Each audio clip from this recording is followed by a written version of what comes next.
Okay.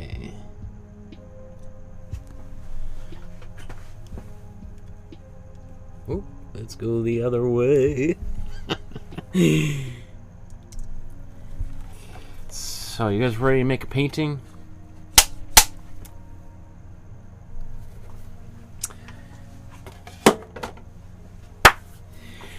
Good afternoon, everyone. My name is Michael Markowsky. Welcome to my studio. Today we are going to recreate another painting by one of the greatest artists of our time, and another one of my all-time very favorite artists. Today we're going to be looking at an artist from Pakistan, although she lives in New York City, in Brooklyn, New York now. And let's get right to it. Oops, I want... this here. This is the painting we're going to create by Talha Rathore, and I love this image, and I also just the title, The Bond That Ties, is there's something very poetic about the way that she titles her work and the imagery, and I'm super inspired by her work, so I'm really excited to tackle it and see if we can do some justice to this great artist. So here's the image. Here is an outline that I did on my iPad Pro using the Procreate app. So I just traced it out really quickly.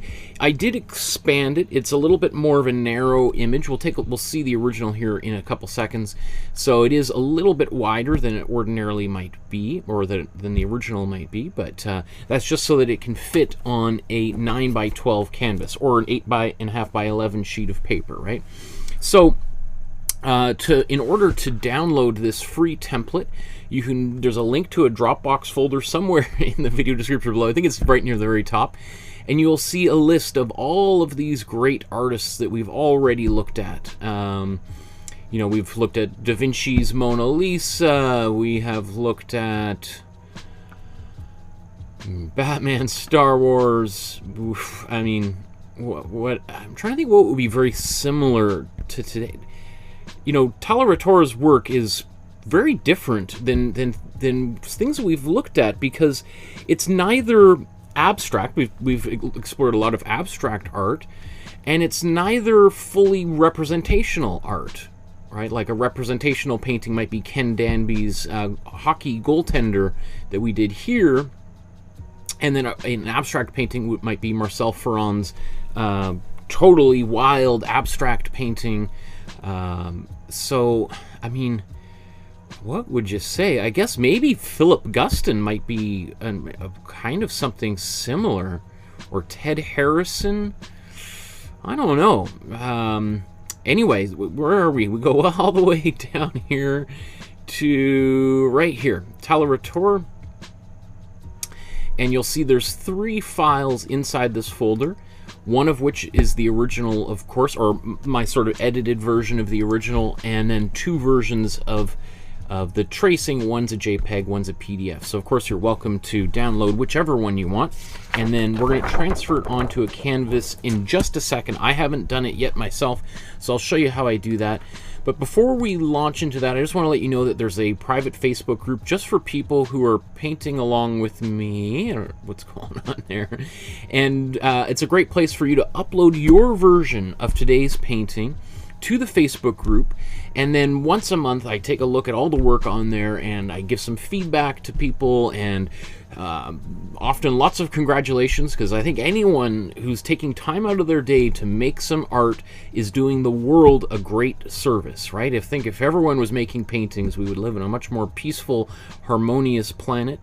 So here's all of this work that people have been working on. Some of it is things that we've been doing in class, recreating the paintings we do twice a week. And sometimes it's people working on other things that they've gotten really into. And of course I post, wow, these are great. Wow, Sharon, you are on fire these days, rocking and rolling. Okay, well, let's, how should we begin? Maybe I'll just show a couple of links, and then we'll get right into her work. So this is her own website. Again, she was born in 1970 in Pakistan, is alive and well, contemporary artist who's working and exhibiting as we speak. So here's her website. You can go check it out, talharathore.com. And see, let's go. How about we start? We'll go back a little bit and take a look at some of her work, and maybe we can talk a bit about her biography as we go here.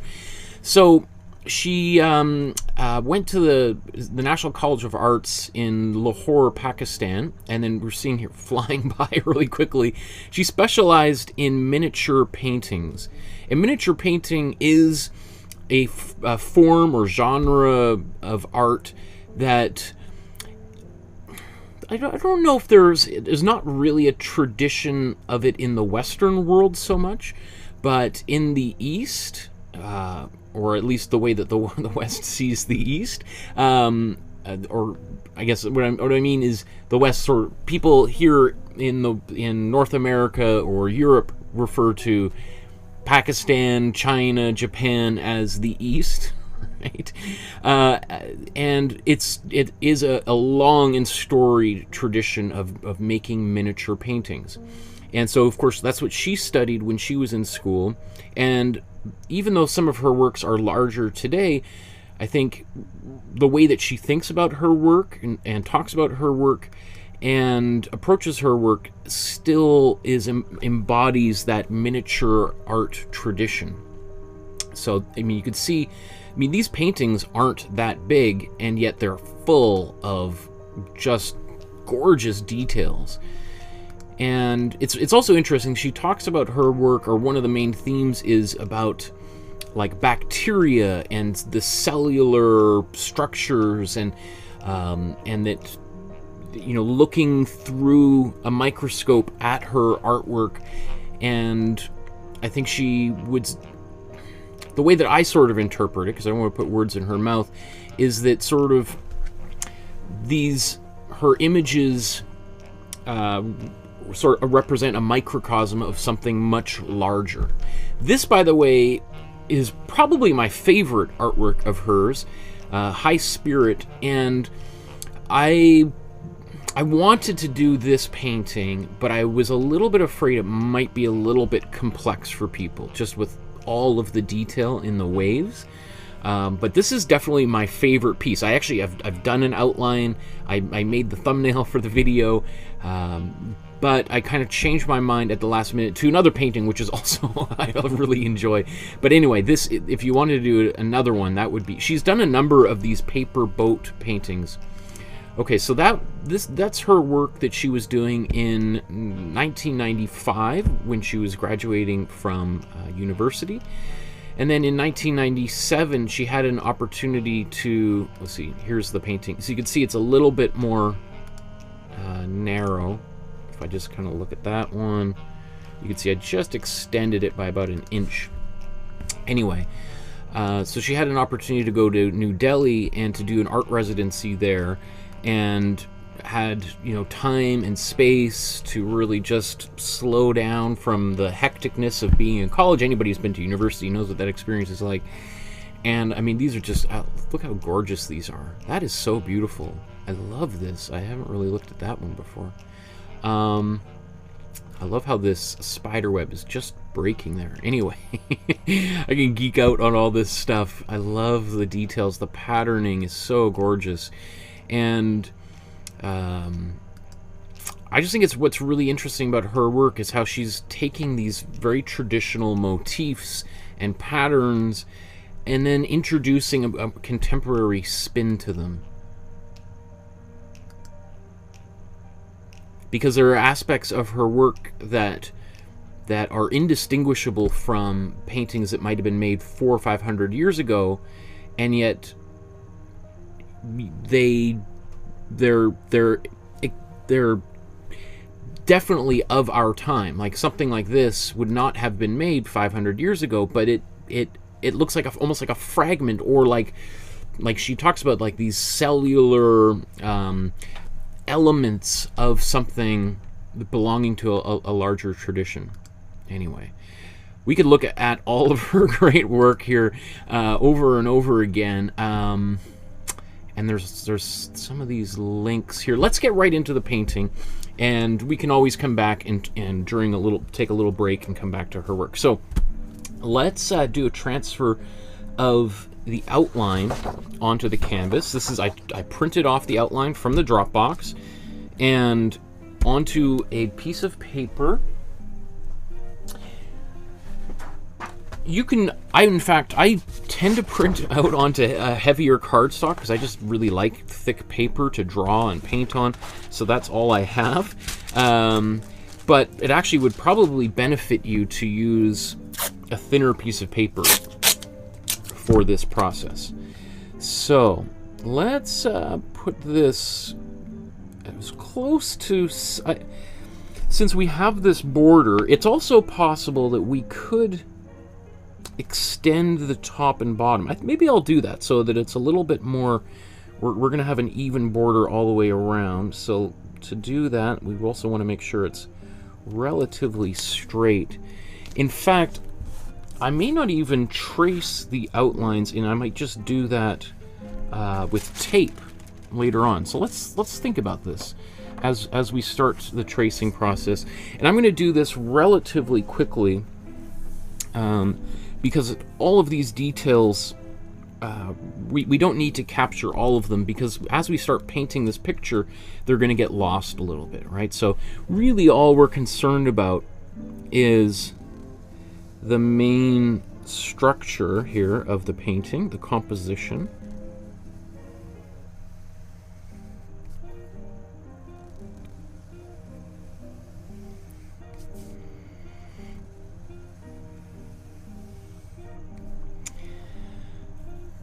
And so I'm just gonna basically go around these shapes, kind of like this.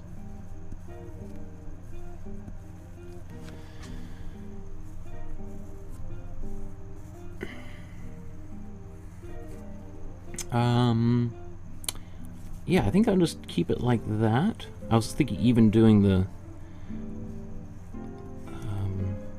what is it called? The vein in the inside of these palm fronds, but I think I'll just keep it like that. Maybe I'll do a few of these at the top, and then I'm gonna trace.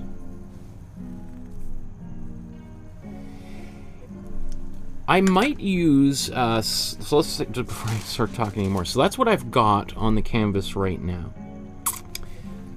Now, let's see, I think, how about...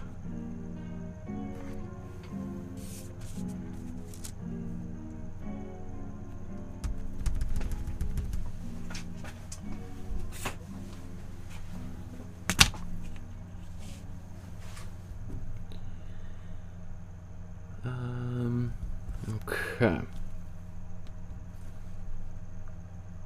So I'm going to draw these lines kind of big and long, and then I'll measure them and extend them or shorten them as needed.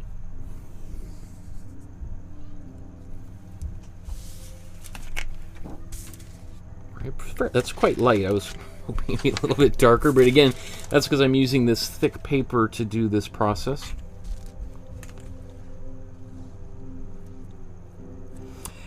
Really, all it is I always just think of these guidelines as just guides, right? It's just to help me, not as a crutch that I'm going to rely on. Got that. And then I'll do the other ones here with a pencil. Okay. So you can save this. I give these to our daughter to doodle on and tear and do whatever she likes, so they're kind of fun little coloring pages. Or if you're not going to use it for that purpose, then you should recycle it. I should also mention I just used carbon paper, I forgot to mention that. If you can't find carbon paper at your local art supply store, there is a link to it in the description below if you want to order some from Amazon. But carbon paper or graphite paper work just as well. And like, so for instance, if you can't find it you can also, at a art supply store, you should be able to find it at your local fabric store as well. So here's like graphite paper that is used for transferring patterns onto fabric, right? Okay, so we won't need this. Let's see, I'm gonna grab a pencil and just finish off these lines here. So let me just see how far.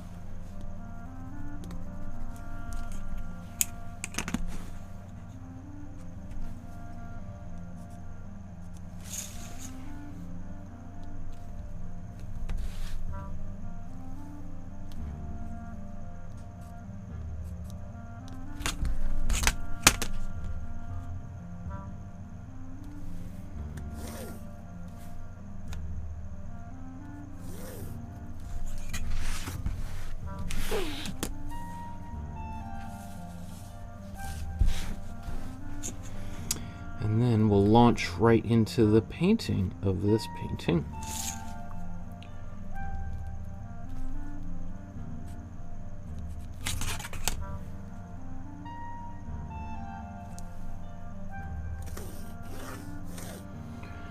So, yeah, I am thinking maybe using some tape might give us a really nice clean edge. And if you haven't seen me use tape before, that might be a fun thing, because I don't know when the last time we used tape to do a painting. Because it always gives such a nice, super clean edge. Okay, let's move that out of the way.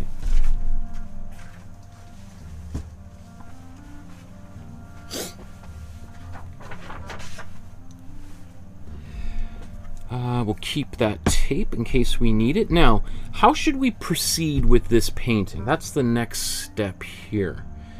Let's take a look at the original and think about this for just a moment. So, in some ways, this painting is very straightforward and very simple, and then in other ways, it's super complicated, right? We've got a ton of detail in here. Now, I don't think... I'm certainly nowhere near as skilled as Talha Rathore is, so I probably am not going to do as much detail in here, but you certainly are welcome to. You could use an acrylic paint pen. I have a white one. Maybe I'll do that. That would certainly speed up the process. Let me see. So... here's a couple of acrylic paint pens I'll just mention right off the top. This Posca markers are perfect for doing like high detailed line work. This one is a little bit thicker, and this one obviously is much thinner, right? So one is pin type and bullet shape. I'm trying to remember what the difference. The bullet shape, I think, is just this one is very narrow. I don't know if you can even see how narrow that is. Versus this one's got more of like a, a V shape. So I think if you were doing a lot of work, this one is just going to wear out, the small one, versus this one's just going to slowly get duller. Like when you get a Sharpie, and if you've ever used a Sharpie, after a while, it still works, but you're not able to get those really small, sharp lines. So yeah, I think I'll use those. Because we haven't used tape, nor have we used an acrylic marker in a few weeks. So this is an opportunity to kind of use some materials we haven't used in a while. But of course, you can do everything with just regular, cheap paint brushes, which is what I've been trying to do for many, many months now. Okay. So let's put some paint on here. And I think I'm going to do what I normally do, which is to put my warm yellow on here. Now, I don't know exactly how she would have approached a painting like this. And to be honest, I'm not an expert in miniature painting, so I don't know like the first...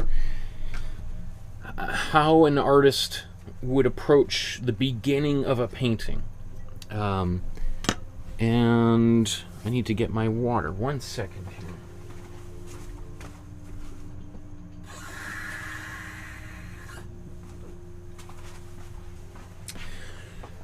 So the way that I'm going to approach the painting is the way that I typically do it, which is I take some warm yellow, and traditionally Western artists would apply a kind of a rusty brown, a warm reddish brown onto the painting, and then paint over it as a time-saving maneuver and a way of potentially protecting any pencil lines from getting smudged, as a way of also protecting the wood and giving it something to bind to.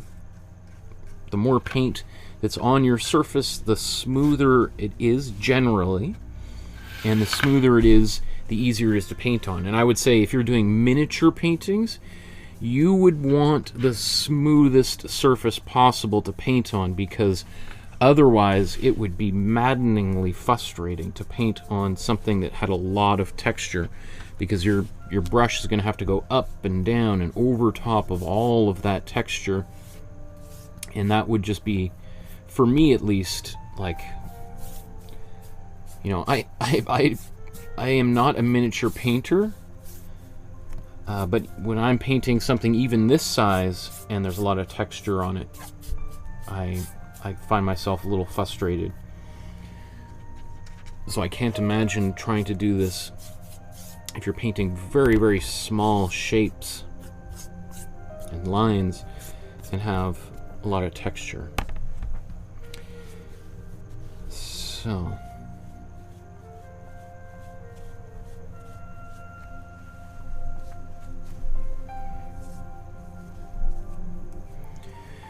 we'll get this all coated here. The border I'll do at the very, very end, right? Because that way we can get everything inside completed, and then end with a nice, sharp, clean border. Although I bet you she did it by hand. As I look at that, like that, there's a little red line. You know, all of these are, is that hand painted, or maybe there's a ruler there? That is tough work. Anyway.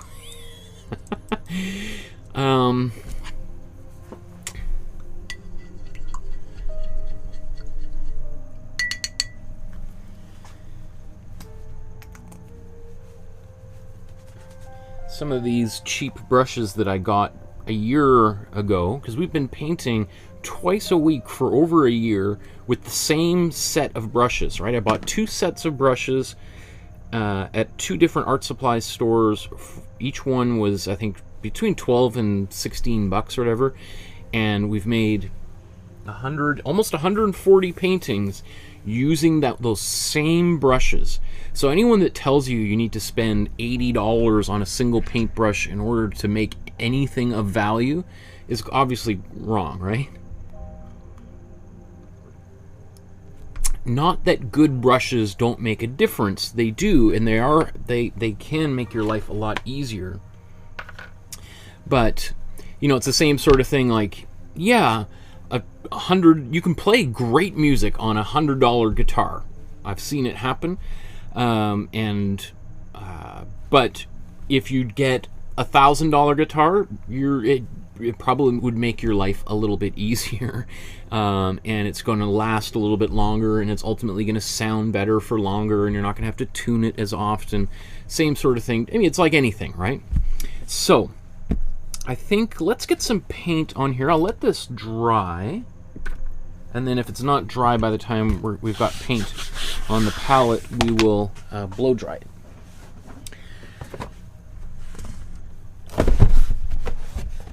So, all of the paint that I use for these episodes all can fit inside of a shoebox, and that's something that I make a point of. And these are large tubes of paint too, right? And I only ever use, let's get these labels on here. These same 6 tubes of paint, although I do use some white and black on occasion. But we can do it all with a very, very simple, limited palette, most commonly referred to as a split complementary palette. And split primary palette. Split complementary, something totally different. Okay. So,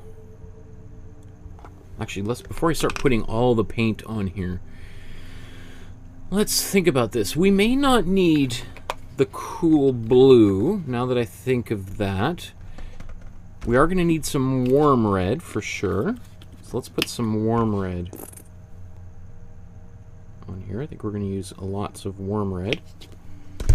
We're going to need this warm yellow. This is the same yellow I applied on the canvas just moments ago. And you get those wonderful operatic farting sounds from the paint. We're going to use a bit of warm blue, even though you look at this painting and you don't see a drop of blue on here. We will use some. Actually, I think we will, for these palm trees, that's a pretty cool green. So, but you know what? How about, I think we'll just wait before we get there. Come on. What is going on? So I'm going to use a little bit of warm blue to make a brown that we'll put in the tree. And I think so we'll start out with a very simple palette like this, and we'll put a bit of white here. Often when we're making a painting, I'll put all of the paint on the palette to get started, but I think in this instance, I'm just going to wait a little bit so that things don't dry up on me before I get to those colors, because those colors will be towards the very end of the process.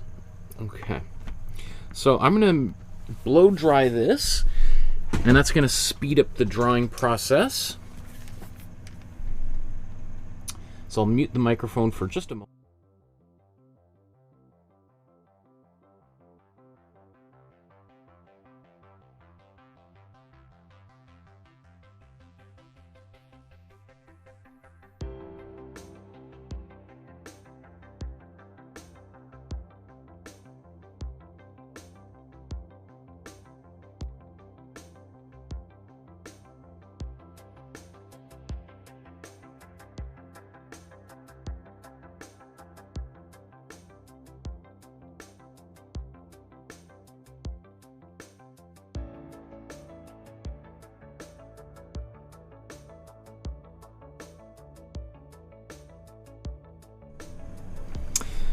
Okay, so if we look at these side by side, I think the first thing that I'm going to do is I'm going to paint red inside here, right? It seems pretty obvious, but let's see. Let's go to a slightly smaller brush. Now the way that I'm going to do this is I'm going to take some warm red and white, and I'm going to paint this kind of pink color first over top of that yellow. Now, because if I try to paint that red directly in here, what's going to happen is it'll look okay, but it's going to be kind of, it'll have some streaks in it, because the red isn't very good at covering at all. And then, so it's going to look a little streaky, and then I'm going to have to put another coat of red on it, and it might still be a little bit streaky, but it's also going to get darker. It's going to continually get darker. So I want this painting is full of color and it's bright. So I'm putting this pink here that's the same red, but it's the white in here is going to sort of mask out some of the yellow, and it's going to make it a bit more of a solid foundation for that next bit of color. Now you can also see that I'm going over top of the the branches of the palm trees a little bit, and that's because I want to paint some yellow over top of these, and they're not going to be solid.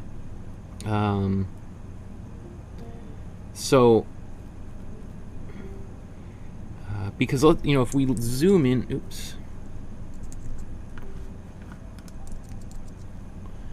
Right, you could see it almost goes right up to the green, the vein inside. So maybe I'm gonna make these even thinner. I mean, really, I could paint them right over, and if I was doing this all by myself, I would probably do that. But I think if you're painting along with me and you're a beginner artist, you might sort of kind of panic a little bit and go like, what? Okay, how am I going to find the, where to put those lines if I can't see them anymore? So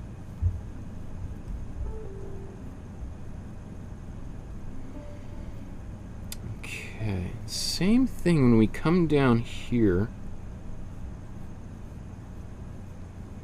I'm going to leave just a little tiny bit of space here. See that little bit of yellow coming through? Just to help remind, so that I can see when I start to come back here to put my white lines on where those lines should go. Right now I can see a bit of those pencil lines, but it's possible that later on I won't see them. Okay, so you can also see that I'm painting right over top of my pencil lines on the outside edge. And that's because I want to make absolutely sure that I don't have a gap there. Right? I want this paint to go right up to that edge, because I'm going to paint white. I'm going to use some tape to create a nice edge there.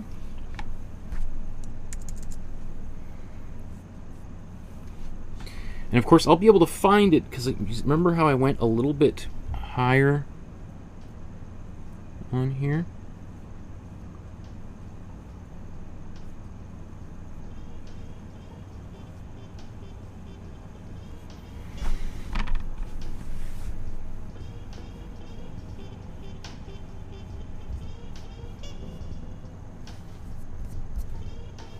Not sure, I accidentally went a little bit in there, but that's okay, right?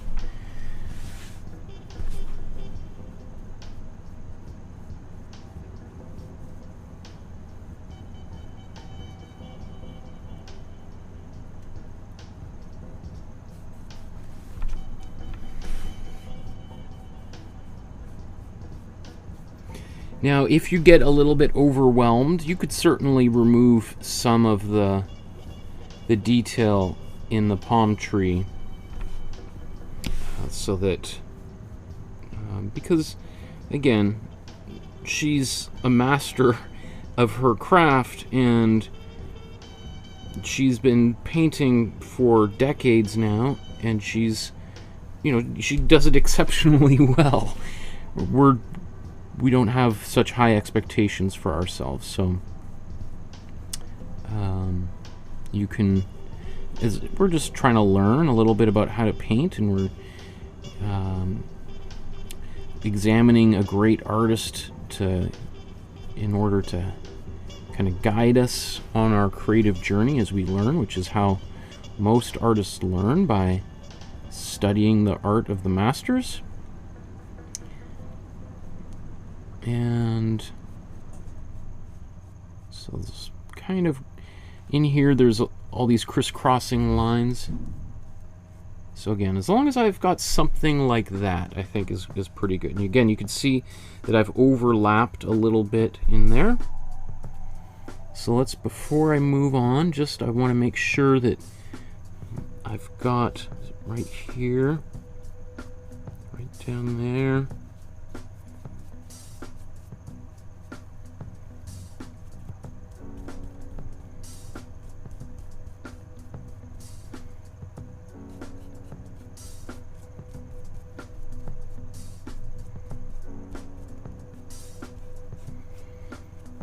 Okay. And it doesn't have to be totally even here. The red that I'm about to put on top in a few moments, that's going to probably hide any major areas of or minor areas of transparency, I mean. Okay. Cool. So again, it looks a little bit sloppy. That's okay. That's what we expect at this stage of the painting.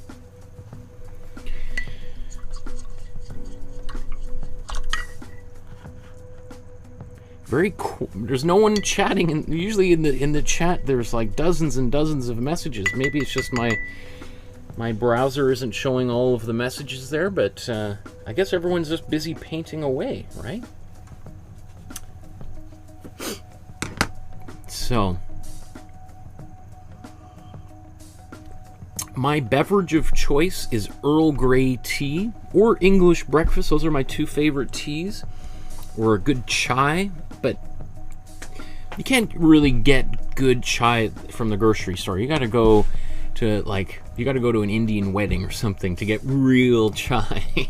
But I sometimes for Christmas people will give me some chai and tea bags, and I do enjoy it, but it's nothing like the real thing, right?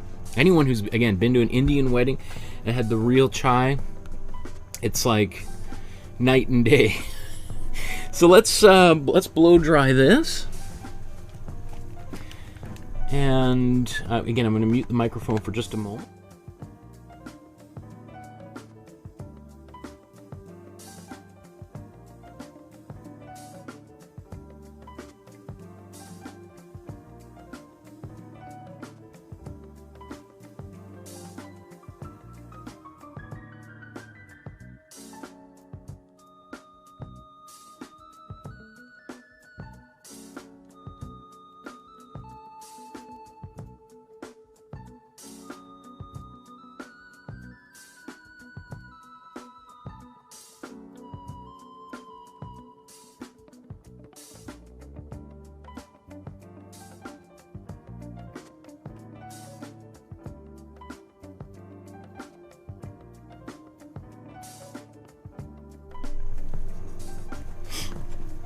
Okay, so we've got this first layer of cool pink on here. So now I'm gonna, or sorry, it was just warm red with white. I don't know why I called it a cool pink, because there's nothing cool about, I mean, looks cool, but in terms of color temperature, it's not cool at all. It's very cool, but not cool at all, right? So now I'm taking this warm red, and I see, oof, that is gorgeous. What a glowing color. And that color wouldn't even be as beautiful even if we just painted right on top of that white. So now I'm going to paint over top of some of these yellow lines. Even, let's just keep this a little bit like that. Because I don't know if you can, it's not really showing up on camera, but I can still see these lines. If anything, they've actually gone darker, which is kind of a little bit mind-boggling, because you would think, oh, if I paint them dark, or paint them yellow and I paint over with red, they'll be lighter, but in fact, they've gone much, much darker, kind of like a dark brown.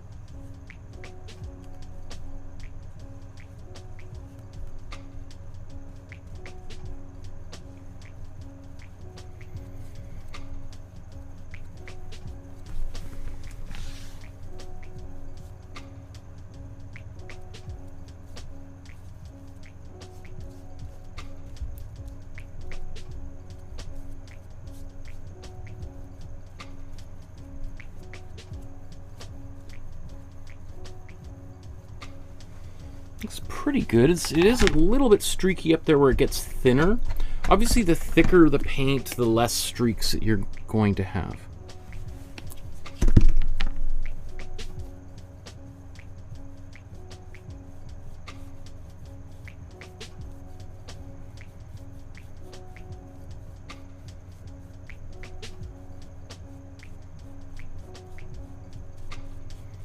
And just up here it gets a little bit busy, so I'm just going to go right over top of it.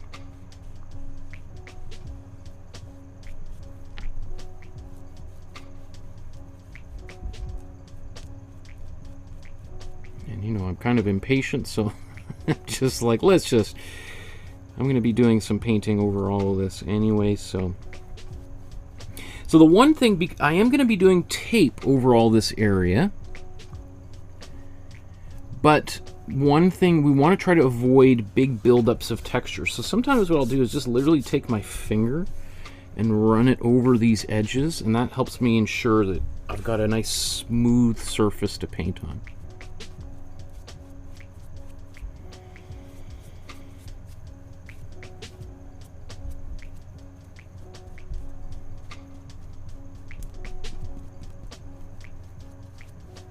Okay, so I think I'm going to blow dry this and do, let's do another coat of red, right? Today's painting, it doesn't have as many complicated things going on, so this, I can really kind of get a really, really nice background established here. Okay, so get out my hair dryer again.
Okay, so I'm going to do one more quick layer here, because I can see that's a little bit patchy.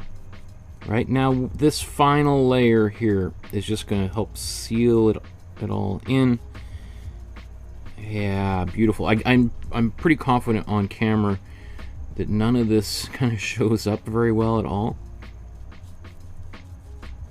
You can see, oh, I've lost some of the detail. I can still see some of these details through the red,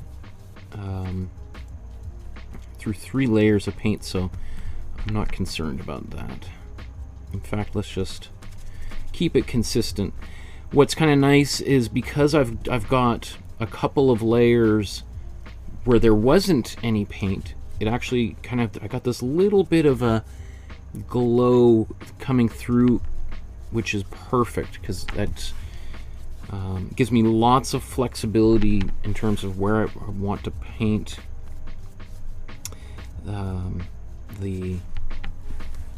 is it palm fronds? The leaves of the palm tree. As I've said many times, those of you who've been with me painting along and watching for past year, I have whatever the opposite of green thumbs is: red thumbs, brown thumbs, yellow thumbs. Anytime I approach plant life, they panic. Because I'm also a vegetarian, so they're like, oh, he's gonna eat me. So oops, there's a little bit down here.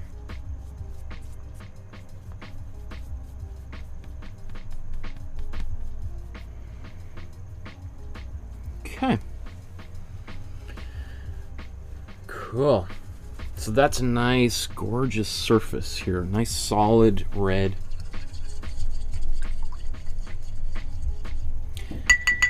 And I'm not I'm not exactly sure her painting process, so I can't. I probably am not doing it the way that she would. This is probably a much more expressive way, whereas her painting method seems very careful and deliberate.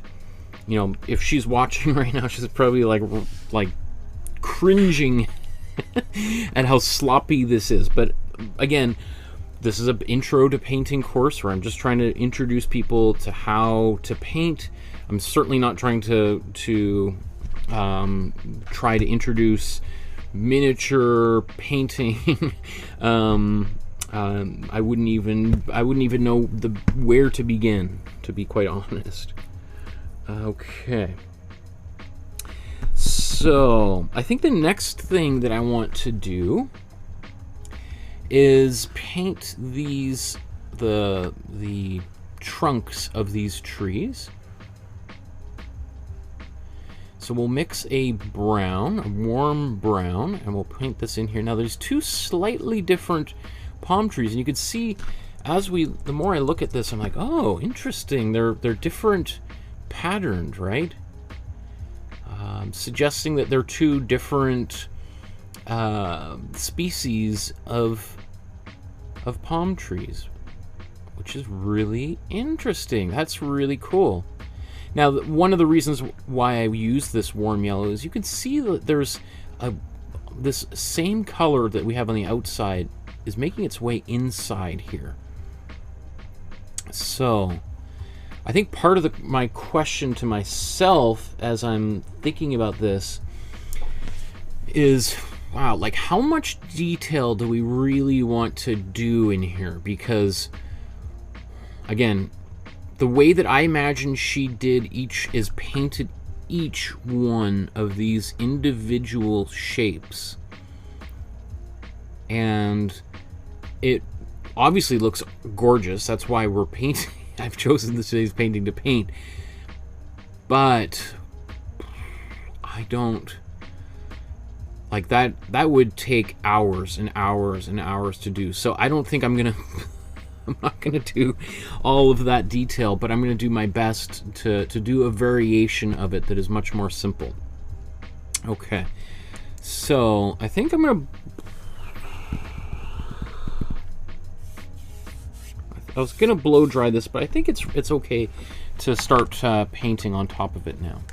So I'm gonna mix it with just a little bit larger paintbrush because we're gonna need a bunch of it. So let's make a brown first, and then we'll modify it with depending on how much white we want, right? So here's some warm yellow. We'll take some warm red. This is a fairly light brown, so we're going to use most of that yellow. And it's going to be like, right now we've got a yellow orange, right? Because it's predominantly warm yellow with a little bit of warm red. Okay, I like that. That's great. Now let's go down here and take, oops, a little bit of warm blue. We don't need a lot of it, so I'm just going to put a bit to the side here and then mix this in. You can see that I often will take my brush and just squeeze out all the extra paint inside, because sometimes if you don't do that, you start painting with your brush, and yeah, you've got the color you want initially on the canvas, but all of a sudden all this other color starts getting squeezed out, and you start panicking because it's changing. So that's not bad. That's pretty good, right? And you can see there was barely any blue in here, but that blue helped take this orange and take some of the intensity of that orange and turn it into more of a brown, right? Pulling it a little bit towards the neutral core, but not too much. So that's good. How about let's take some of this white, and I'm just going to mix this over here.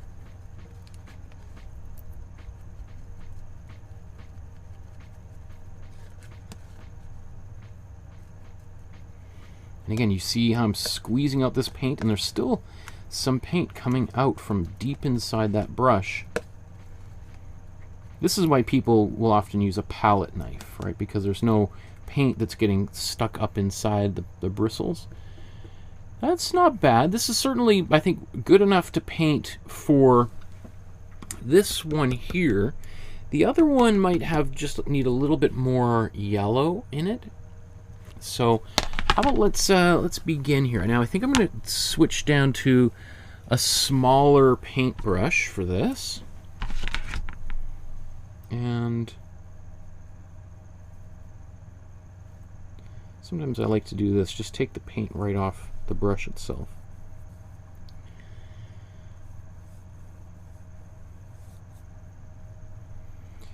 So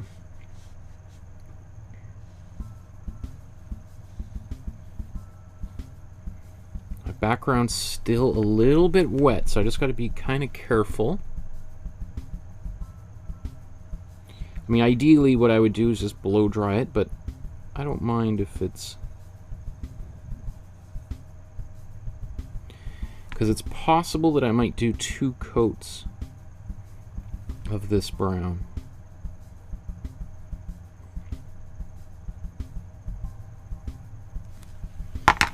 And, you know, it doesn't hurt to have your original nearby if you're like, how thick are these? I've lost all my pencil lines.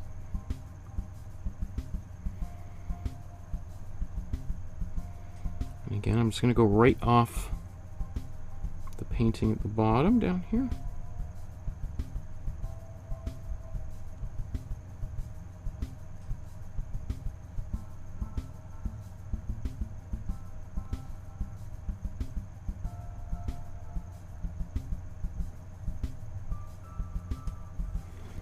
Okay, so there's that one, and then let's just come up here.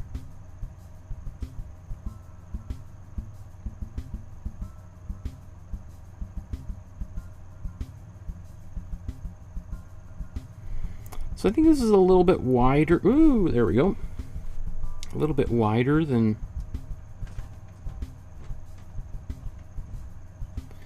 the one that she did here, but that's okay.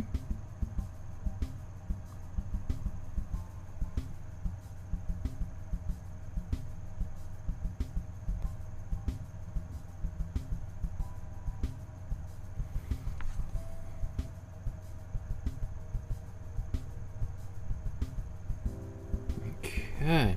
Still not a single comment in the chat. I don't know if I've gone this long without anybody putting anything in the comments. Is that really possible?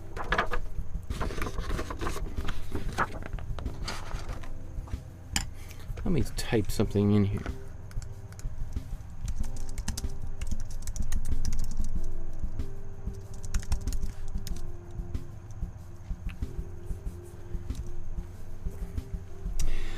Okay, so let's do the other one, and I'm going to add a little bit more white and a little bit more yellow in here. So let's just, I think I'm done with the big brush.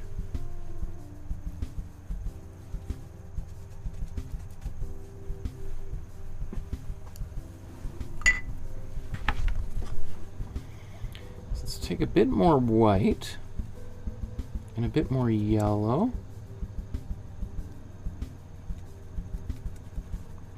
Oops.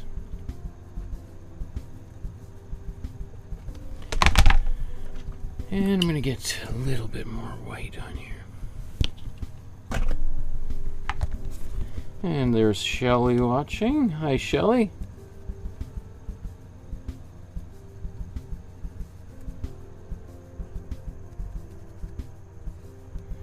And so if I keep doing that, it's just going to have to add lots more paint to it. So I'm going to move off to here.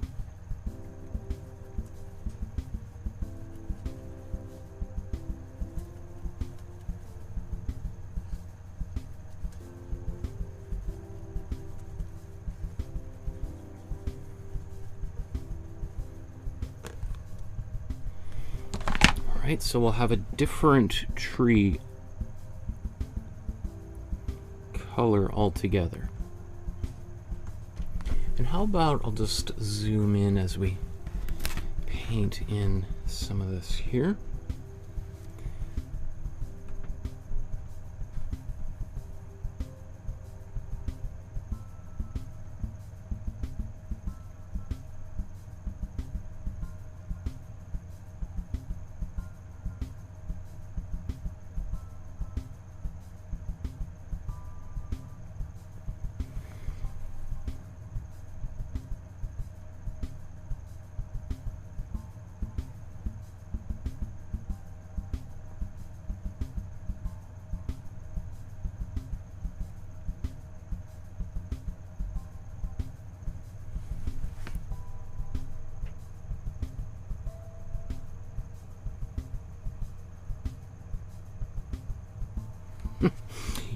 Every time I go, it keeps getting a little bit wider.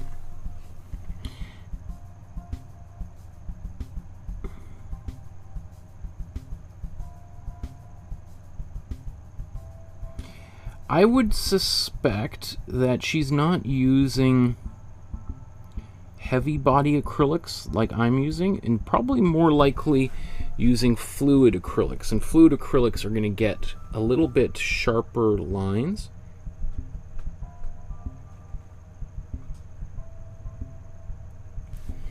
Because what we're sort of using the heavy body acrylics to do, and trying to make it do something that it is not you know, really intended to do. It's not really intended to be able to get sharp lines.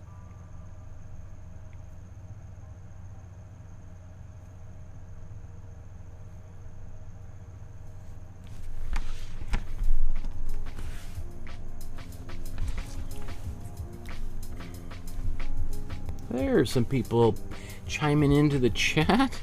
Thought for a while I was here all by myself. Or something was wrong.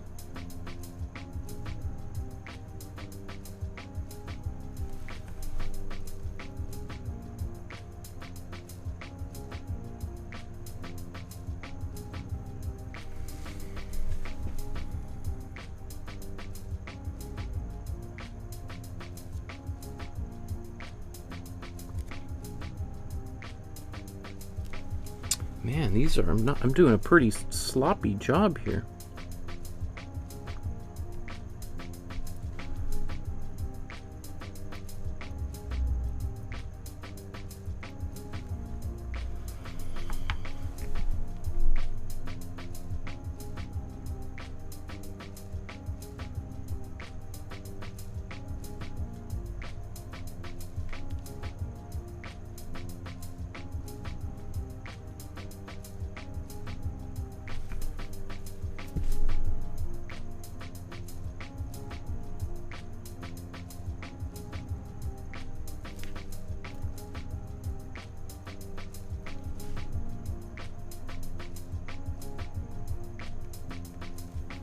I will say my brain is a little bit dead today. My daughter and I went to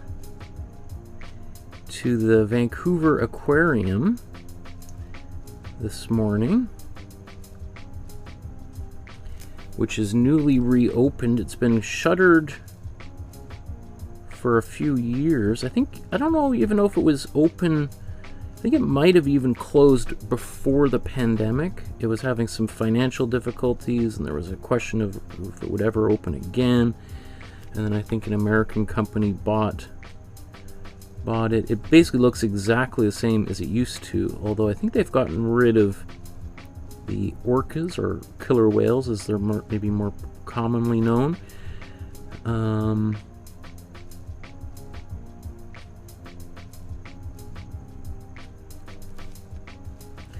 Our daughter loves everything water related, so she had a blast. Lots of joyous screaming, which is always alarming to people as they're walking by and they hear a child screaming with joy. Okay, so we have these two slightly different colored palm tree trunks, I guess, right?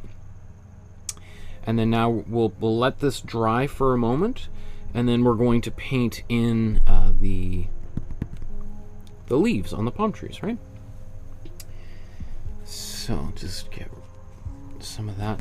Now I kind of like having the original color still there on my palette in case anything traumatic should happen. Like, so for instance, I see some of the paint, oops. Let's darken that back down. So what I wanted to do was just fix this because there was a little bit, got a little bit darker here. So let's just take a bit of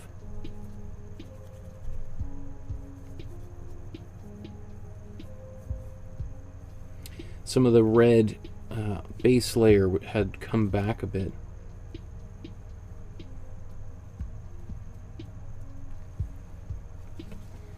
So actually this is perfect because I did want to make it darker anyway.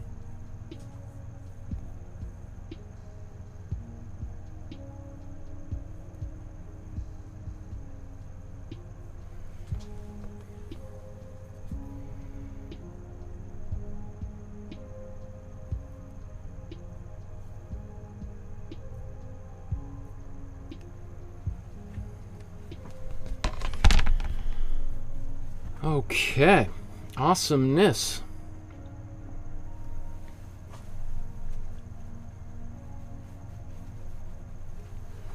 So I'll just take a moment to clean a few of these brushes off.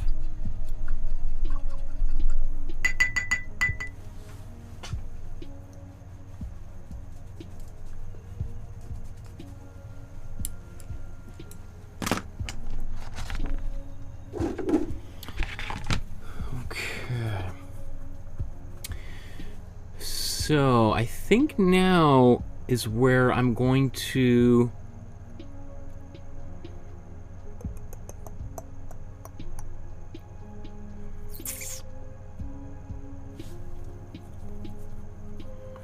I'm just looking at the original here now. I'm trying to think about how I want to approach the tops of these trees.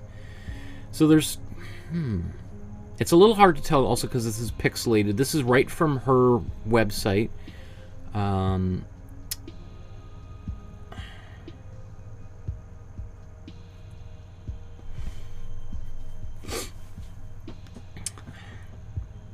I think the way that I'm going to do this is I'm going to paint the yellow, or whitish yellow of, and then do the green kind of vein of these leaves secondly.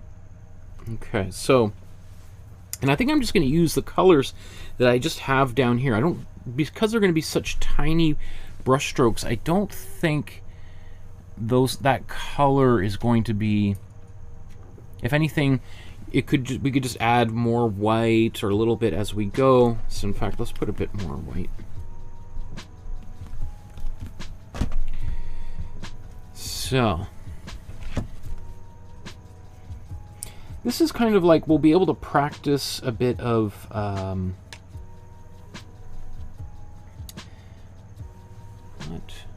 we go. And yeah, let's keep this. I was gonna maybe think about adding a little bit of, I'm going to add a little bit of slow dry medium. I haven't used slow dry medium in a while. Slow dry medium is often really great for blending.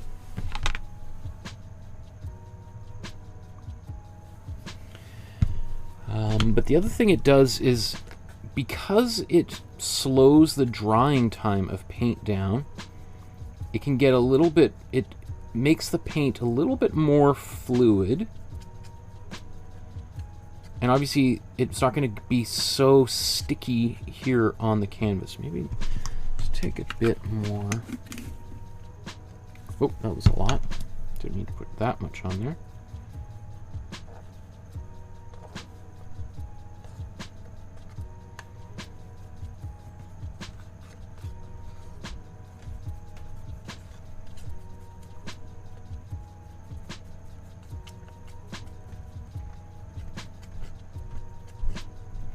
This will allow me to get a little bit more solid brush strokes when I'm doing these tiny lines. Okay. So I'm going to start here on the left, right?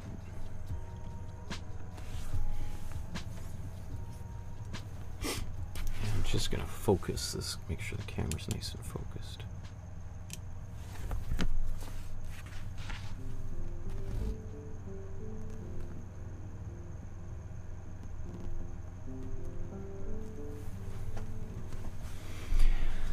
Okay, so you know what, this is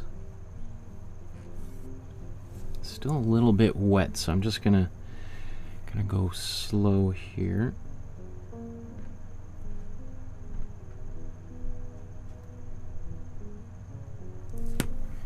I should probably blow dry all this, but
might have put a bit too much slow dry medium in here, which is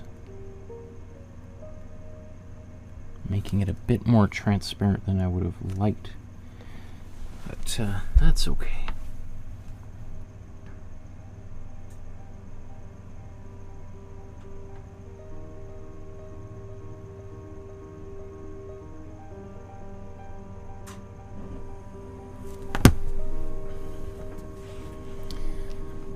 Canvas keeps kind of sticking to my hands and stuff, so it's a bit of a pain in the butt, but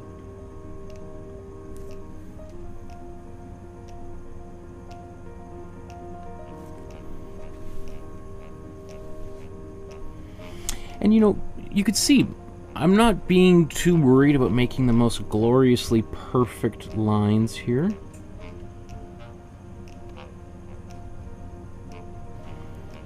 If I was in her miniature painting class at the academy she studied at, I'd probably fail, right?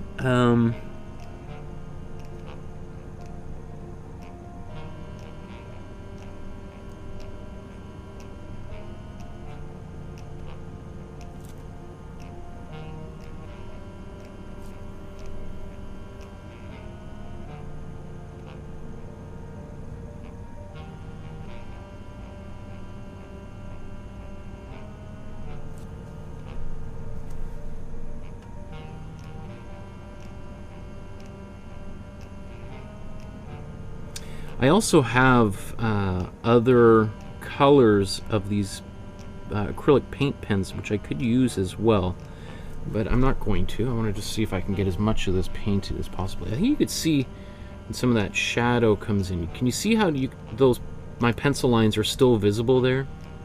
That's why I'm not super concerned. I can still see all of the structure of these.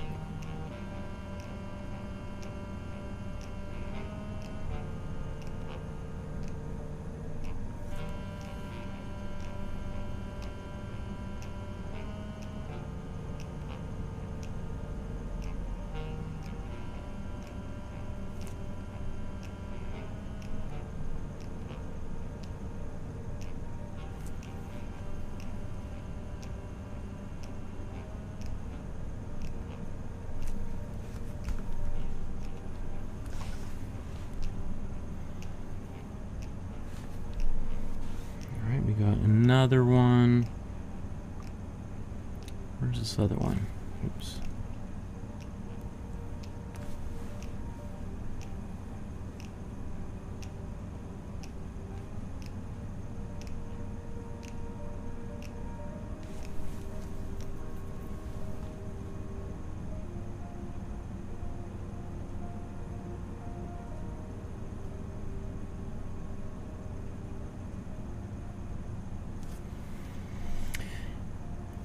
You know, as I'm doing this, I start getting a little bit more precise because I start kind of feeling a rhythm. I start kind of just getting used to how the paint is behaving, and so the first few of these marks are just, you know,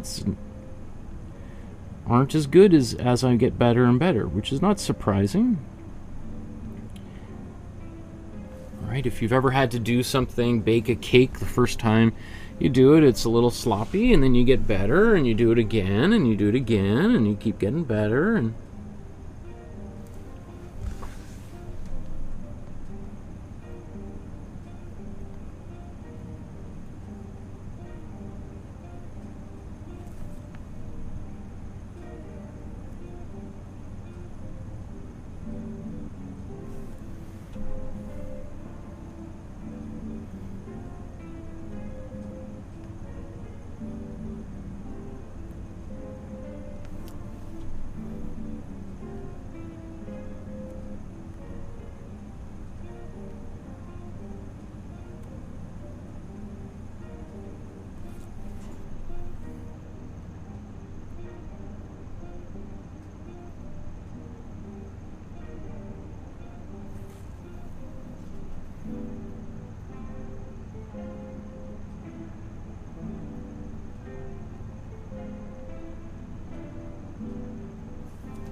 we got,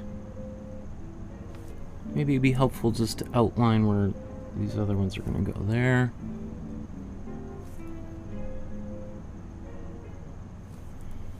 There.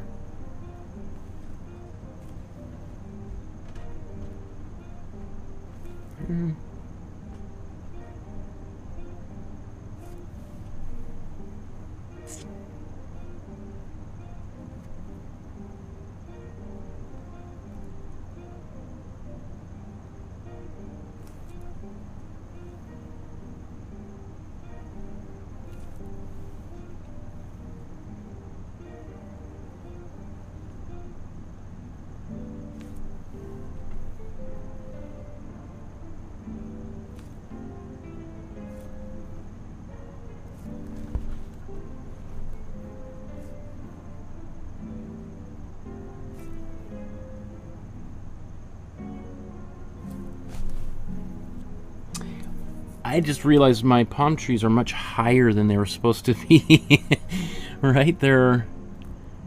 yeah. So, but that's okay.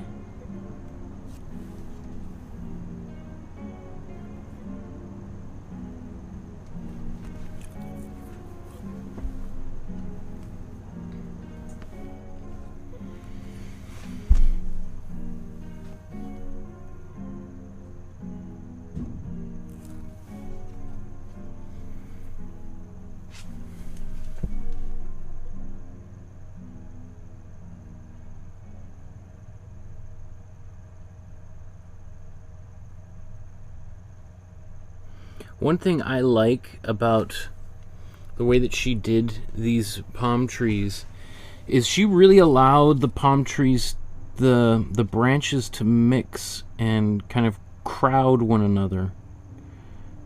If I was making this painting, I would be very anxious about this exact situation here. I'd be like, oh my goodness, it's getting confusing. They're layering over top of one another, and I would probably go out of my way to separate them a little bit more, which is really interesting because that would also you know, sort of defeat what I think part of the purpose here. We have these two trees which are bound together, literally, right? There is this white filament string that is tying them together, and so it's only fitting that up here they start to intertwine and get a little bit confused, you know, where one ends and the other begins, which is a lot like any kind of relationship, right? Sometimes, you know, if you're anyone out there who's married or has a partner of some kind, and, you know, sometimes, depending on how you want to think about it, some people really like it, some people don't, but your identity becomes sort of wrapped up in theirs, and vice versa, and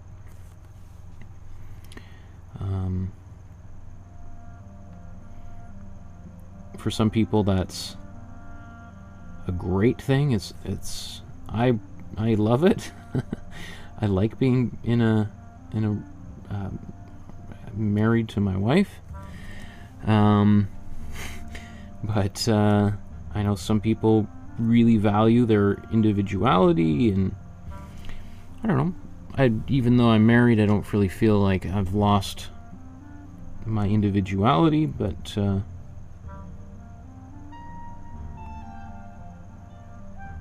I still feel like I'm pretty much exactly the same person that I've always been. Which may or my wife may or may not appreciate. I don't know.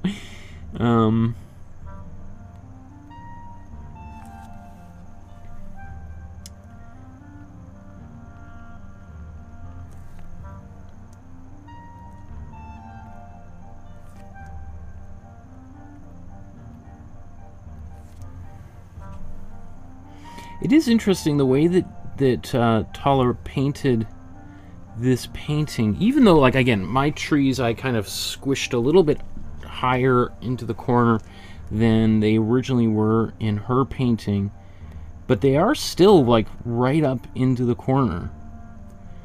And I think some artists like myself would probably try to give them a little bit more room. And the way that I like to, I always try to, whenever I'm looking at an artwork, I always try to just take it for granted that it's exactly the way it's supposed to be, right? That it's not a mistake, that the artist did it deliberately, and I'm quite convinced that she did this deliberately, because she's obviously super talented. So, so then it becomes like, so what? Why would she make that decision? Why would she kind of put these trees off to one side, make it an asymmetrical composition, and have these trees right up in the left-hand corner of the composition of the painting? And I think it goes back to what we were just talking about, like with, you know, if you're bound together, like maybe, you know, we have these two trees here. It's actually, and let's talk about this while we're looking at hers, not my poor copy of it. But, you know, it does suggest that maybe this tree is being a little bit crowded here in the corner. This one's got lots of, you know, it's sort of like I think of it like a, you know, park bench. If you've ever been sitting on a park bench and you're sitting on one side and then somebody comes and sits right in the middle, even though there's the whole park bench is empty, somebody comes and sits kind of like right next to you, and you're like, that's, I kind of feel this is a little weird. So then you kind of shuffle, and then they shuffle a little bit more, and you're like, are you kidding me? Don't you have any idea about personal boundaries here? Or, so that's what this painting kind of makes me think of, is like, of relationships and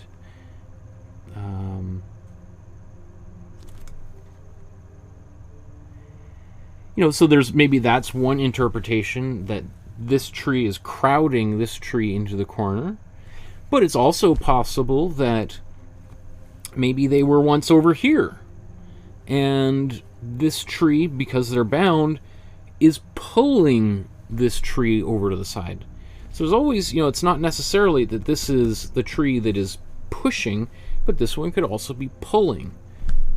Right? So I think one of my favorite things about art is how we can look at the painting and it can be a little bit ambiguous. I wrote my graduate thesis all about the importance of mystery when it comes to art, and that it's important that maybe not everything is immediately knowable or visible, and that there's a real importance to not knowing when it comes to making art. To not knowing exactly what's going on. Okay, so let's make this green now. Now this green definitely got a cool green quality to it. So I think what we'll do is we'll mix a cool green, and we haven't used any cool yellow or cool blue yet, and so those are the two colors I think that are in there, and a little bit of white. So let's squeeze. Let's just move this out of the way for a moment.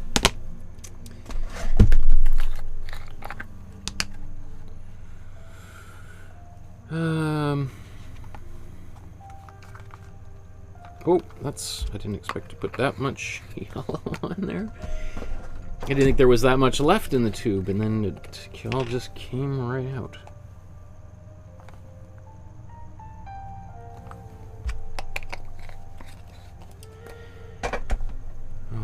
Okay.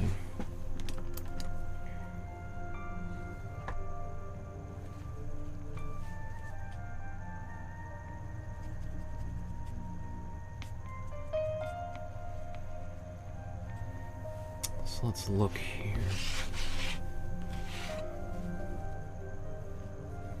That's not bad. Again, I think there's a bit of white in here that we want in this color. And we look at that and go, that's good. A little bit too green. I think we want to put a bit more blue back in it.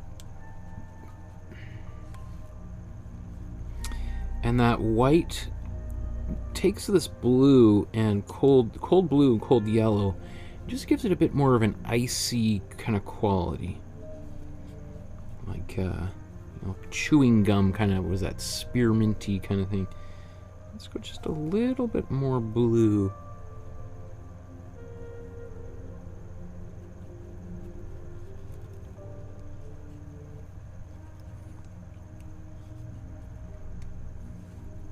I think that's okay.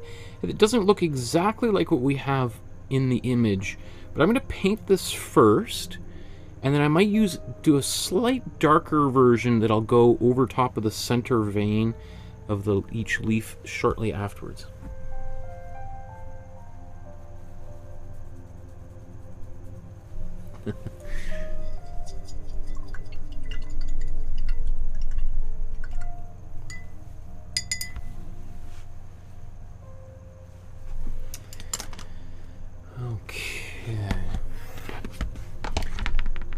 Oh, I see. Heidi's watching, and in the chat says,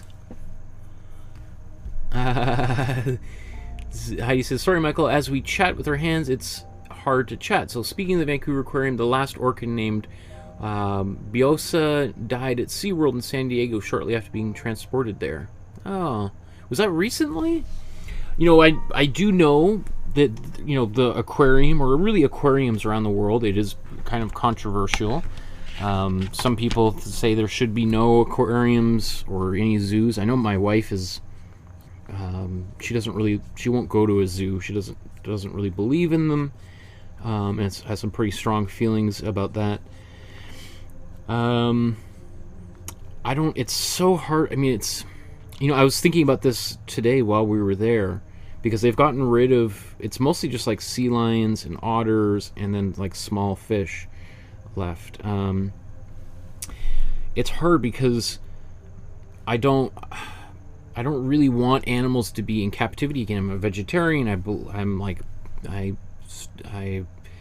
believe that animals should be as free as possible, but I also feel like there's, like, seeing animals in person helps us appreciate animals and makes us want to save animals and preserve their habitats as they exist before they're all gone, right? And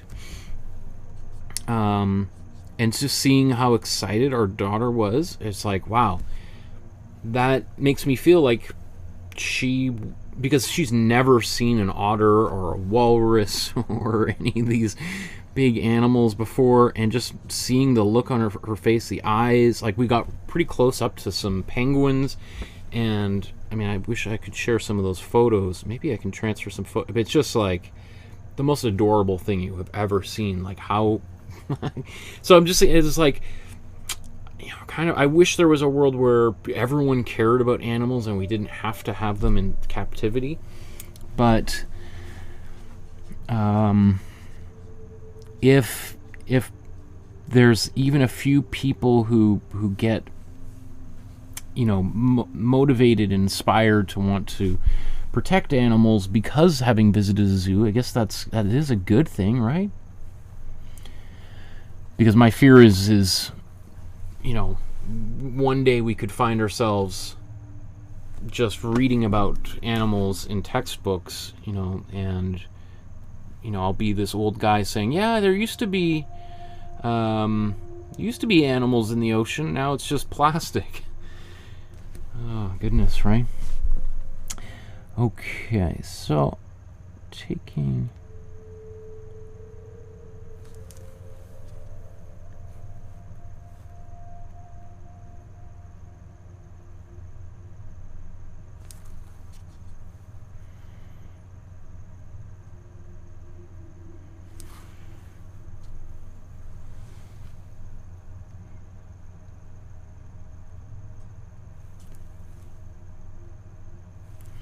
So yeah, you can see this is a little bit more on the green side of things, or kind of a bit more of like a lemony green.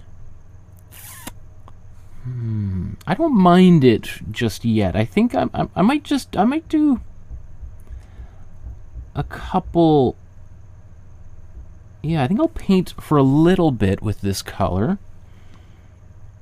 And then just to give this painting a little bit more variety, go back over it with that a slightly darker green, more blue green as opposed to yellow green.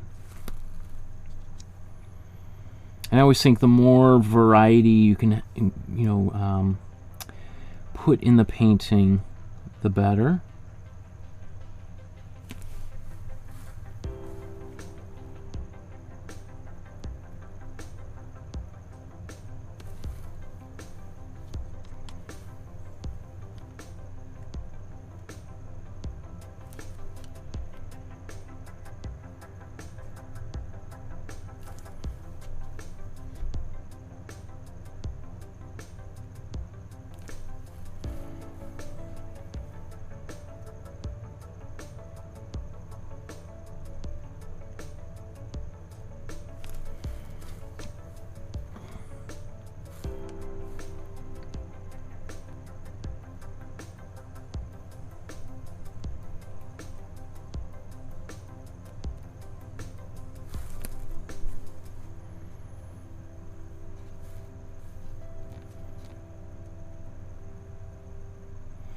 Because the other thing I like doing too is when I go back over color is to like, let's say when I paint this darker blue over top of this green eventually, is not to completely paint over it, but to kind of use this almost as like a highlight, this current color, and therefore we'll have multiple colors visible here, and that darker one will act as like the shadow, but we'll have some brighter areas. Okay, so this paintbrush, you can see how it's like getting clogged up here. I like just to wipe that excess off, and if that's not enough, then I'll take a rag and just clean it up, because I use this to mix my paint, and sometimes after it's mixed, the paint's just kind of getting all thick and globby, and it's just not fun to paint with. So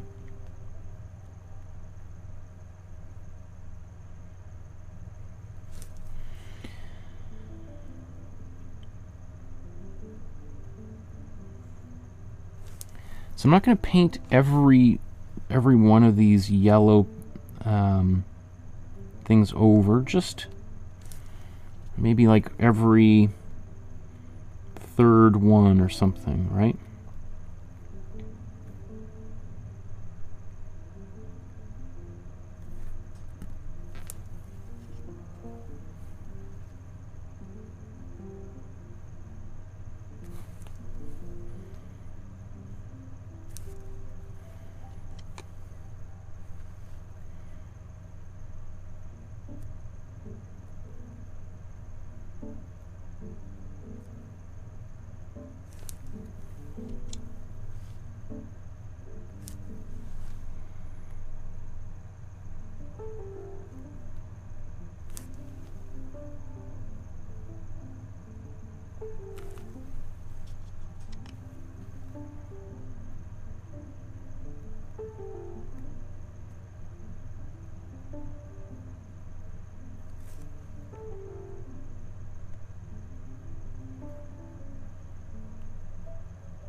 Oh, I see Heidi put another comment in the chat. I'll take a look here in a second.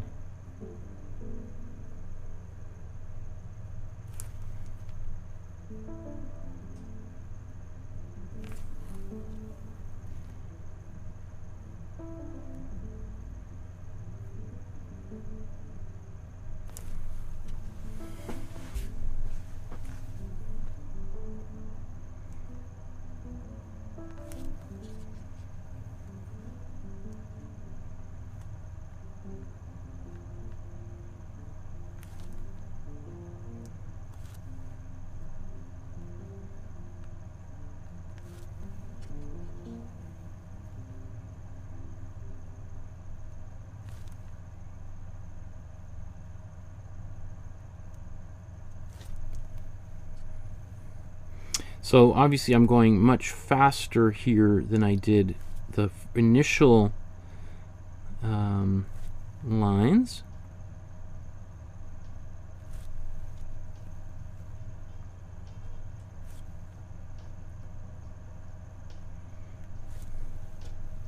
So I'm just sort of doing the bottoms of them. It's almost like, I got highlights in hair, like the... So I want to keep those frosted tips. Okay, so that's that color. It definitely looks way more green than the original, right? So let's kind of transform this into this different color now. So let's take a bit of the original, keep this here, and let's just take more blue. And now look at that. Now that's pretty much the color right there, is it not? I think I'm just going to get more paint in here just so I don't run out in a few minutes, but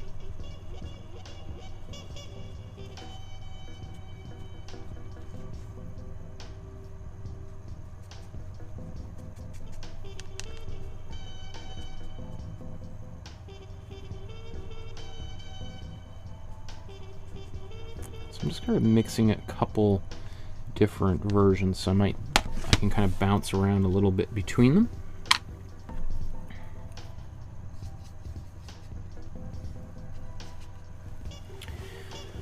Okay.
much closer to the original now, right?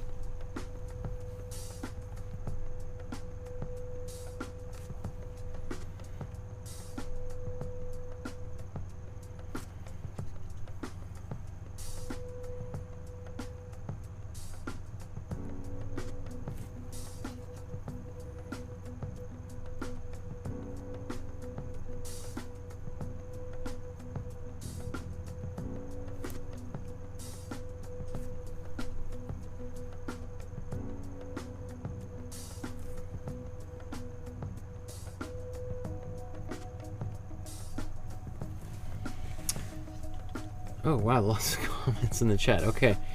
Heidi says Biosca came to the Vancouver Aquarium in 1980 and died in 2001, only 20 years old. They can live for many more decades in the wild. She had 3 calves and all died in the aquarium. We used to see her a lot. Paula says, hi Heidi, I have a hard time to see the painting from my iPad mini. I blow the screen up so I can see better, yet I'm missing out on the chat. Heidi says, hi Paula, I can't chat and watch on my iPad. I can only do one at a time.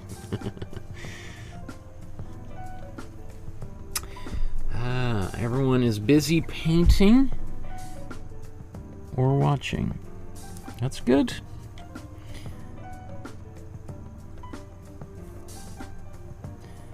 I mean, obviously, I'd love for if more people are painting along with me rather than just watching.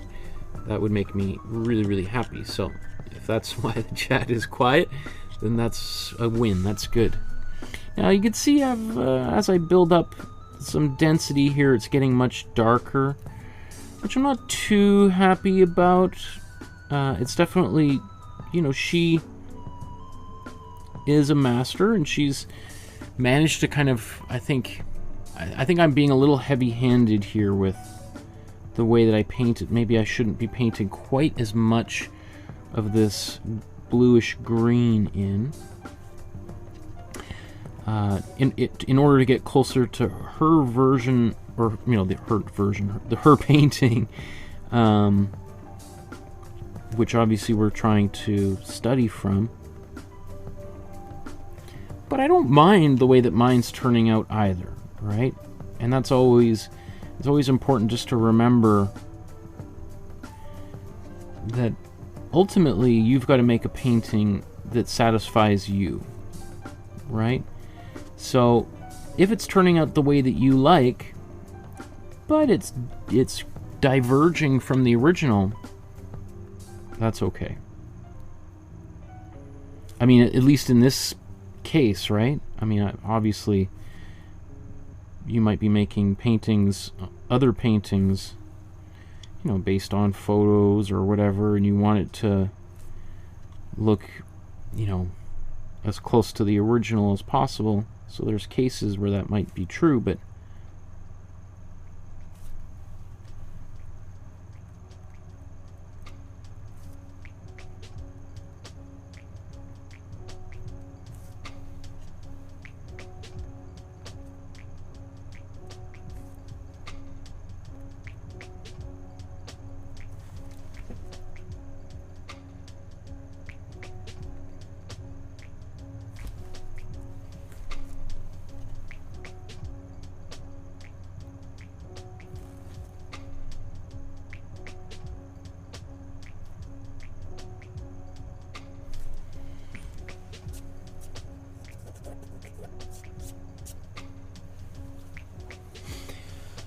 okay, let's just take a look at our painting in comparison to hers at this point.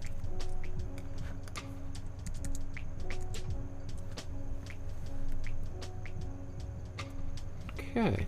Yeah, I wish I had, you know, and it's also, I could go back over top of this. It's not like the end of the world, right? So just because it looks like that right now doesn't mean that I'm stuck with it or I can't do anything.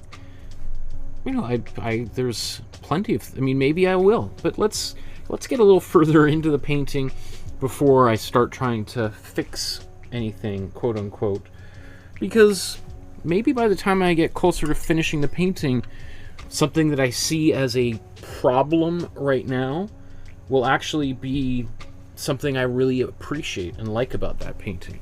That's why I much prefer to try to work on the whole painting as a whole rather than getting obsessed with, you know, working on this and making it perfect there, and then working on this and making it perfect there, because I can't, my brain isn't big enough to visualize what the final painting will look like. I don't know what my version of this painting will look like until it's done, or almost done, right? Until I get, you know, all these white lines, I get all this texture in here.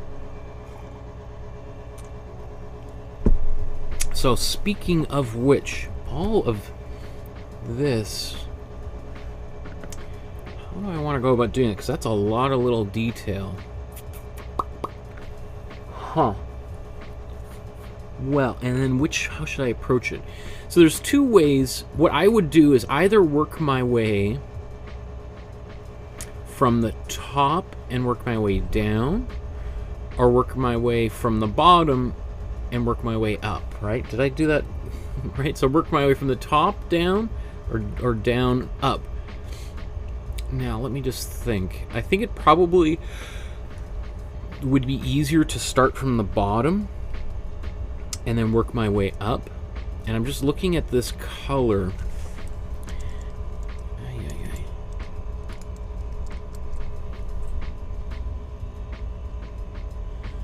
So this color, it's strange because I don't know.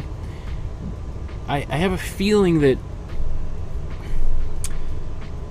you know, the computer is compressing this image in a way that is making it a little bit confusing to sort of decipher what I'm looking at, because we have these kind of oranges with these little specks of green, and I'm not sure what that is, how that's done. Again, I'd be willing to bet you that what she did is painted each of these, the lighter, like I bet you there was a color that's very similar to the one we have on the side, this kind of gold, warm yellow that's painted all underneath here. And then she's painted these shapes, these lighter colored shapes. Like, what would you call that? They look like a... reminds me of like a gardening implement of some kind, like this round, or like, you know, the top of like a Spartan helmet or something, right? Like a mohawk kind of thing. Like, yeah. So I think she's painted those shapes and then maybe done a little bit of outlining. That is... So, but I'm not going to do that, just because that would just take me way too long. I don't have quite the patience that Talha has, so the way that I'm going to paint it is, I think I'm going to mix a brown here. Right? Does that make the most sense to me? Making a brown, maybe a slightly greenish brown. I think that makes some sense as I just think aloud to myself. So, to make a greenish brown, and let's make it a warmer color. Let's take this warm blue, warm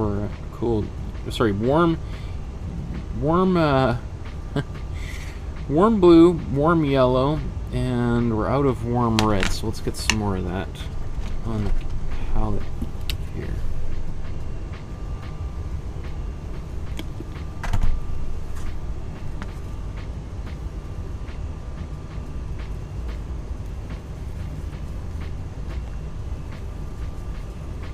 Ha. Okay, so here's a brown. I like this brown a lot. In fact, I could use this brown. It's a little bit dark. And I said I wanted a bit more of a greenish brown. So how about, let's take a little bit more blue. Just mix this to the side here. Let's take bunch more of that warm yellow.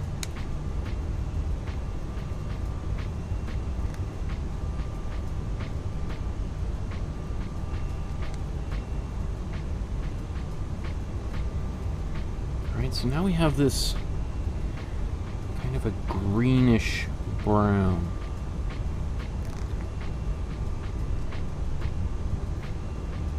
And I'm going to just use a lot more paint because I'm going to be painting with this for a while here. So it's going to take a bunch more warm yellow.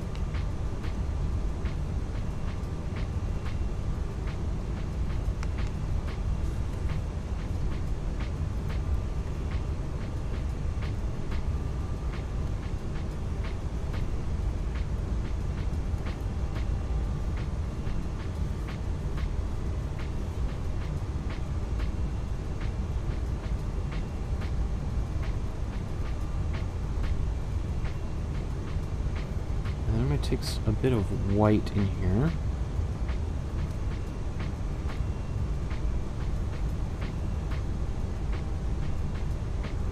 So the goal is to make something that is similar to the original, because I don't want it to be like electrically different. I don't know if I've never, that's a new verb, electrically, I think.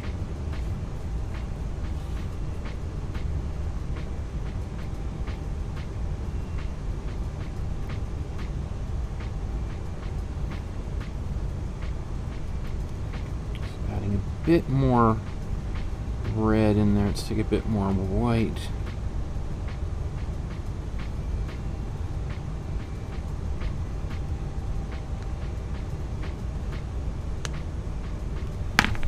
Okay.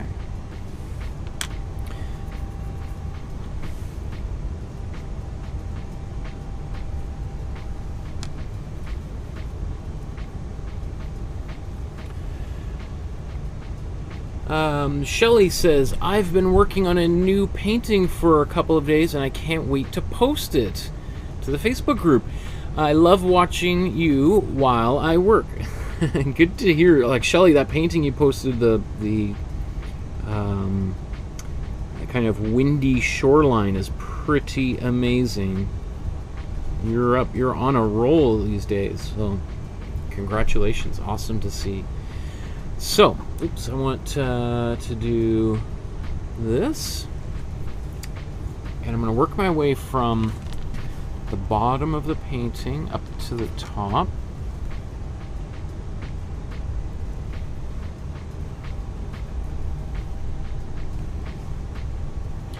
And again, I've got a bunch of paint, oops, where are we? On here, so we'll see how this builds up as I paint, but I'm going to start out with some pretty big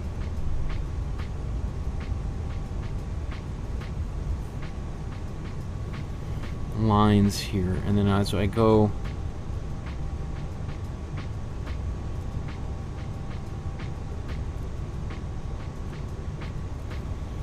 I'll make them smaller.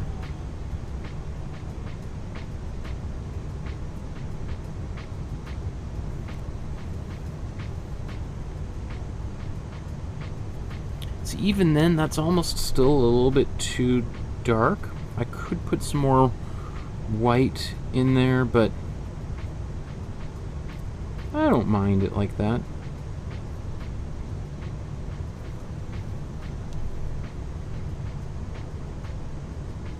I'm also just mindful of like time, and as you know, I'm not really, I've never been super focused on being perfect. I always feel like I'd much rather get it done, and then if I look at it later and think, well, you know, it needs a little bit more, then it's like, okay, well, now I've done it once,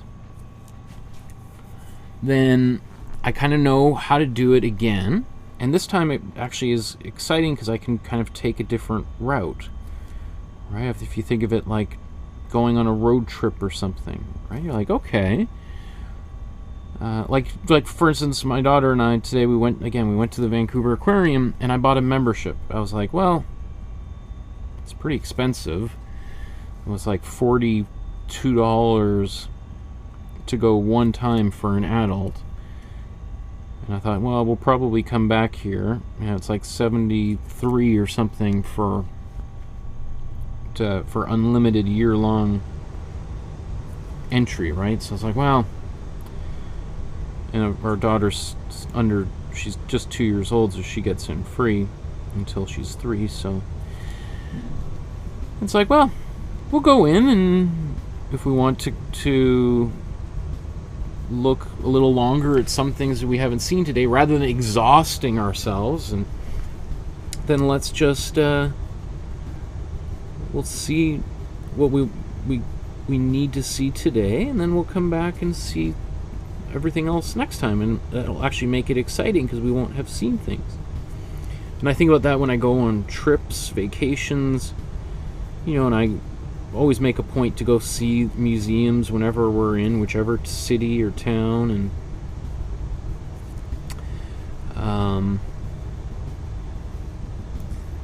just watching the baby monitor here, and our daughter's waking up from her nap. And I'll go to a museum, and many museums are huge, right? If you've ever been to the Louvre or the Metropolitan Museum in New York, right? These are museums that I lived in New York, and I'm sure and I went to the Metropolitan Museum probably 100 times, and I'm sure there's rooms that I've never been into in that museum. It's so big. So, oh, here I am. I can't even see what I'm painting here. So, So as I'm getting up here, I'm slowly getting smaller and smaller. Whoa.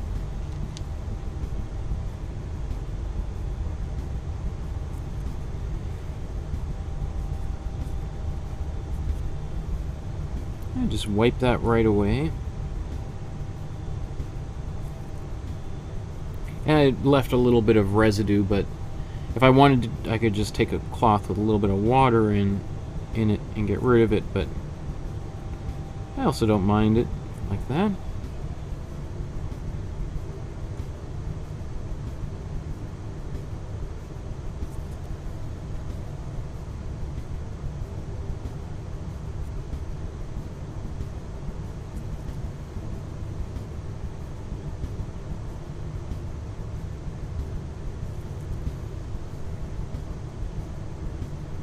Now, obviously, I'll just kind of show you where I am. She's getting much smaller than I am here,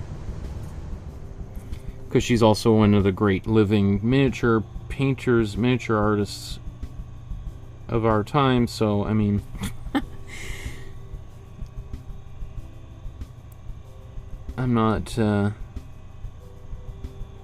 I'm nowhere near her level of skill, so, and I don't beat myself up over it either. I'm just going to do the best that I can, given my time constraints and how much I want to get done in a limited period of time, right?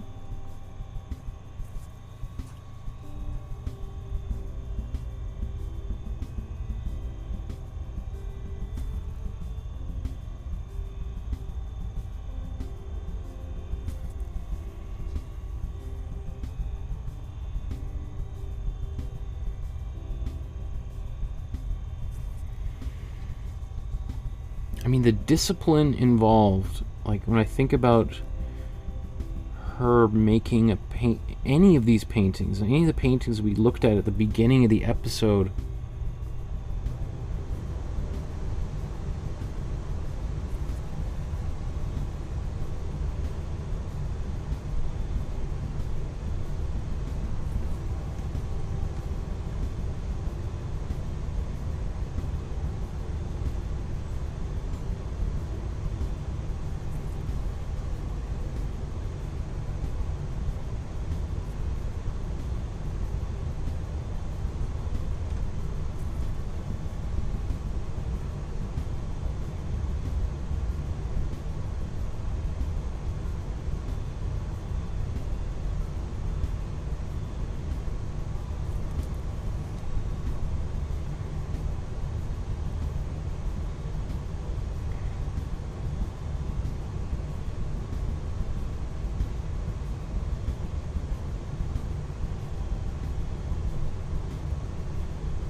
Okay.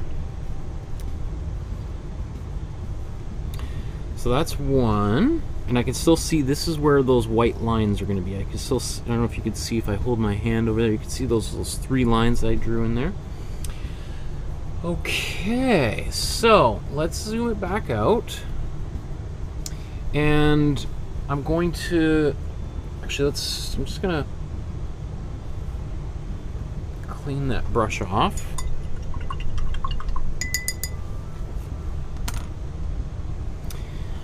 And then I just want to mix maybe a little bit of a different kind of color here.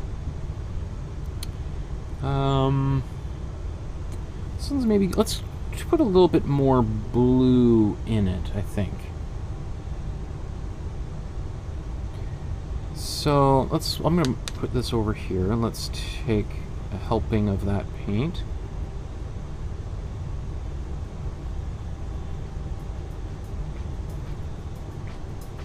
And then let's take some white.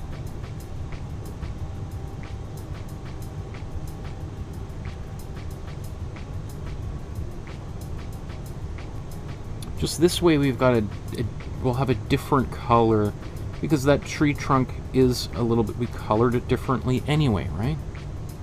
So I feel like I just want to get a little bit lighter. Again, I don't want it to be too dark. So even though I'm putting blue in there, it's not that I'm going to make it a dark, dark color.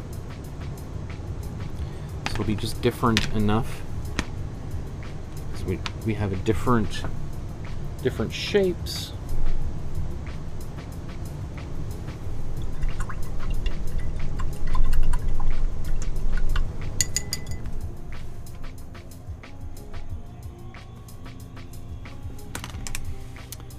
Okay.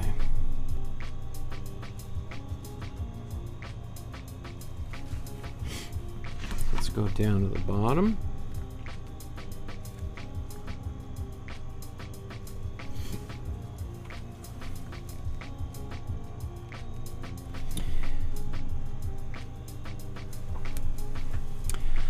Okay, and so this is much more of, so these were kind of these oval shape, or not oval, like kind of more circular kind of forms. And now we want to go almost triangular.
So right now these are pretty big. As I go up here, obviously it will get smaller.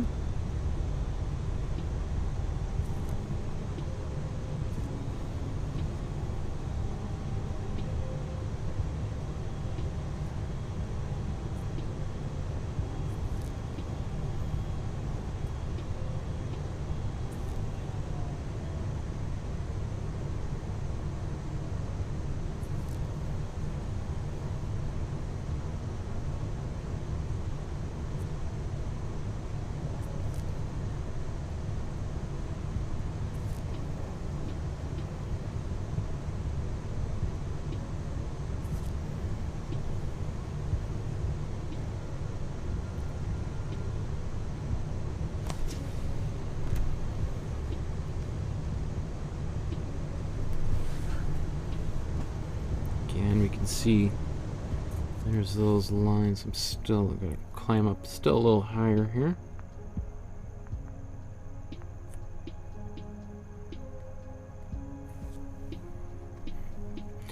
And you know, are these, am I doing the best job, or do they look a little bit clumsy? And you know, yeah, they look a little bit clumsy. I don't know. I'm not too bummed out about it. Again, I'm using this heavy body acrylics in a way that maybe is not the most optimal use. If you want if you're doing lots of small line work, your soft body, or even better would be your fluid acrylics or high flow acrylics, which I do have. I don't even know why I'm not using them. Because I have used them in the past, haven't I?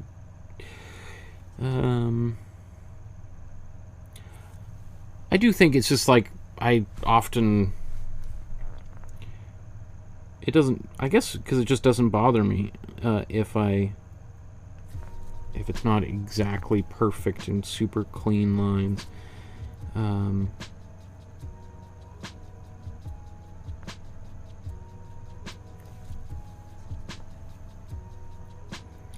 Which, you know, I guess, you know, when we're trying to paint an artist that is famous for her precision, it makes me look really lazy and like I'm doing a really poor job, but I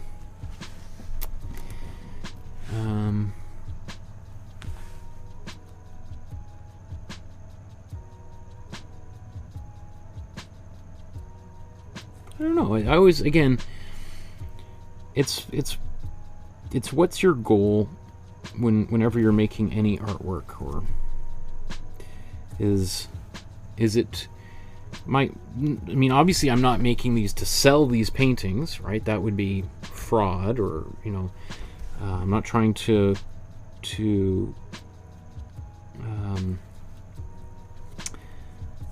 do anything other than to help people learn how to paint and learn a little bit about the great artists from around this beautiful planet of ours. And I enjoy painting. And I kind of, I do my best to sort of explore different styles and get into somebody's head a little bit. And even though I'm not using really her technique completely here,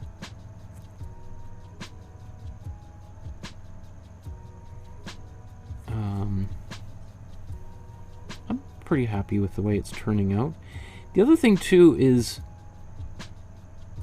especially once I start putting those white lines on top of things, this painting will change quite radically, and any sort of little sloppiness that I'm doing right now or have done elsewhere in this painting will kind of, it won't go away, but it'll no longer be as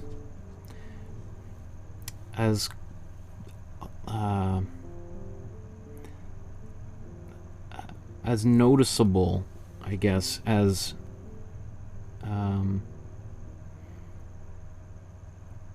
it is maybe at this point. because I have to, you know, once the painting starts to build up a certain density of marks, it's like, you know, like hard to see the forest or see the trees through the forest, right? I know that's mixing the metaphor up, but I think trying to do it deliberately, right? Sometimes it's hard. Am I mixing it up properly is the question. Like if there's, sometimes it becomes, the level of detail becomes so overwhelming that even if there's imperfections in the detail, your brain just can't process it, right? And most paintings are like that. Like, I think that's one thing that maybe beginner artists aren't really as mindful or even aware of, is that if you have an opportunity to go look at like real art in a museum and get up close to it, often you'd be pretty surprised at how sloppy some of the great paintings of human history actually are, because we're used to seeing them reduced to these tiny little pictures in books. And even if you've got like a real big book that opens up and it's just like 8.5 by 11 sheets of paper, and things look, wow, it looks so clean and precise, you know, sometimes those paintings are like 20 feet tall, right? And so, and then you get up close and they're just like, you can see all the brushstrokes dashed around. You're like, wow, very, very different in person than it was reproduced in this tiny little book. There's Lolly saying hello. Hello, Lolly. It was a bit late, but I made it eventually. Hope you're all well. Great to see you. There was one little one here that I wanted to...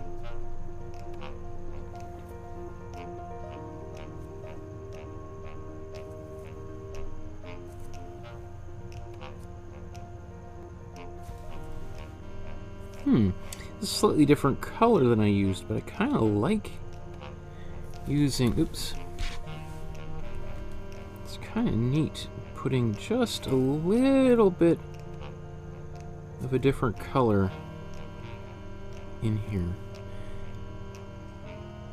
You know, most of my friends are musicians because I've collaborated with a lot of musicians over the years and toured around the country a few times with bands and done live animation and video and all sorts of fun stuff.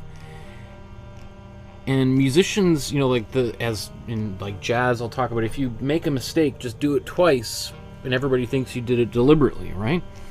And it's like absolutely like that in painting. So, and that's can be the beginning of a style. Like you paint a face and you're like, oh, that nose is really weird. Well, if there's, let's say, another face in that painting, if you paint that nose in that same weird way, then people are like, oh, that's a really innovative way to paint a face. I've never seen a nose like that.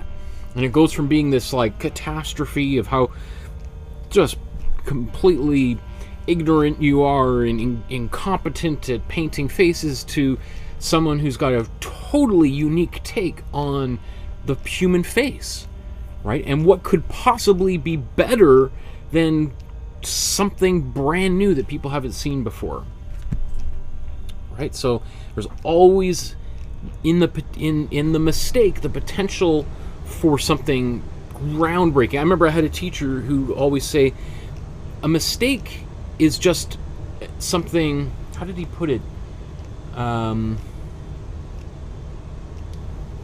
Well, Bob Ross talked, you know, it's a mistake only if you see it as a mistake. If you see it as an opportunity, then it's not a mistake at all. But what if he would say, like, it'll come to me as we go here, but anyway.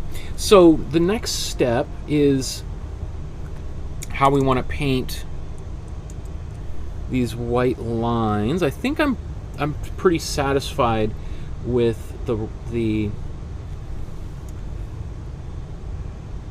you know, the painting as it is. These here again, I might add a little bit more yellow back on top of there, but I don't know. I could be persuaded to leave it just like that. So I think I'm going to use my white acrylic paint pen to do some of these lines on here. So before I do that, I'm going to blow dry this, so that, because if I start painting with an acrylic pen and I go into some wet paint, it's going to ruin the pen. So you want to make sure this is nice and dry before you go in and start let's see. You want to make sure that the painting itself is as dry as possible before you use an acrylic paint pen. So I'm going to do that and shake this up. I'm going to mute the microphone for a few.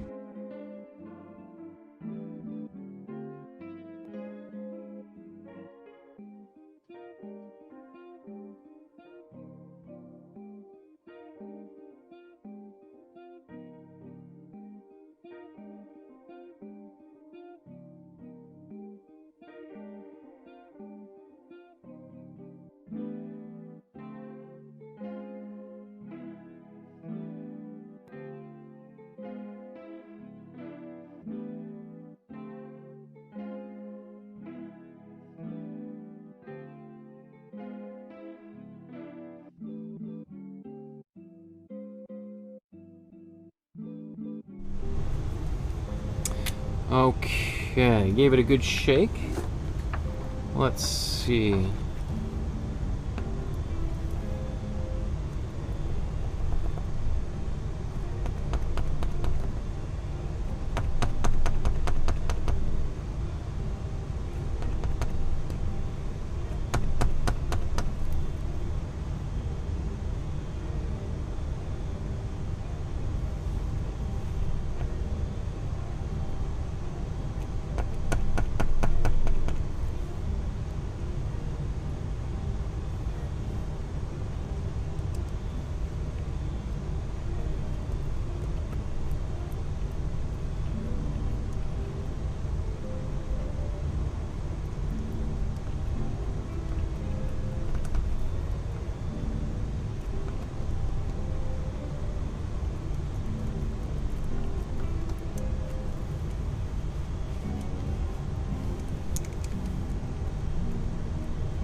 Okay, took a little while for that to start coming out. Okay, so, okay, let's dive in here and start painting all of these lines.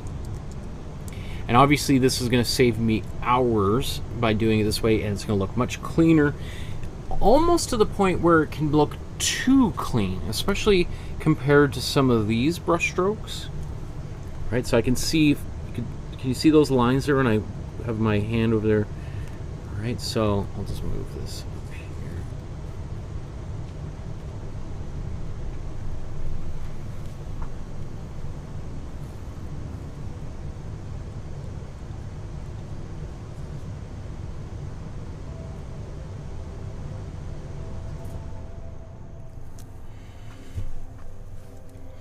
Now, I'm not going to be too concerned about replicating exactly where all of these lines go.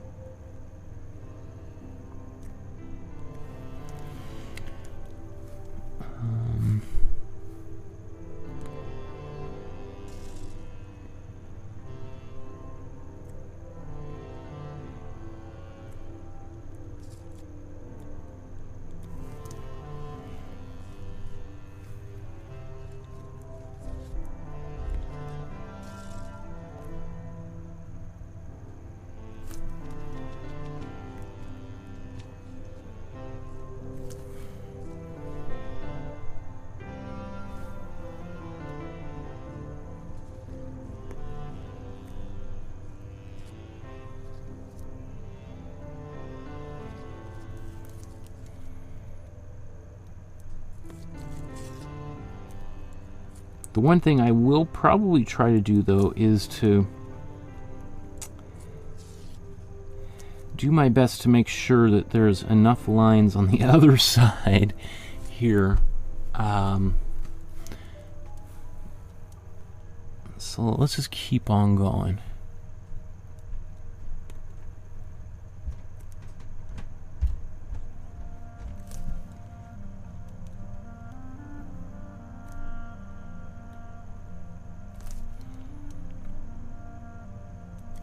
So I like how there's, I'm going to kind of, I want to have this variation here where there's some lines just going straight across.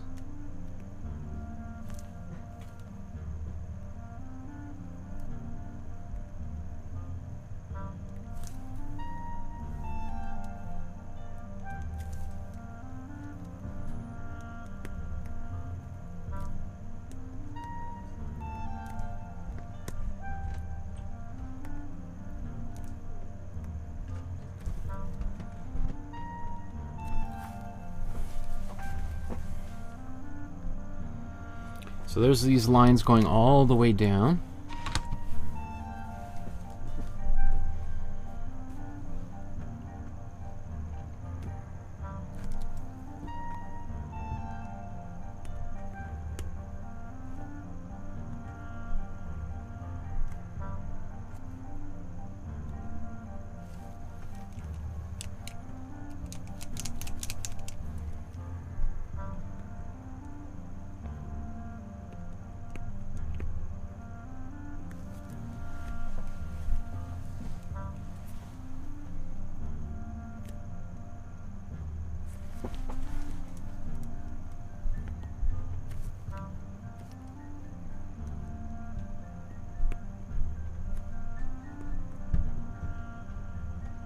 Now again, I'm not looking at hers too closely right now.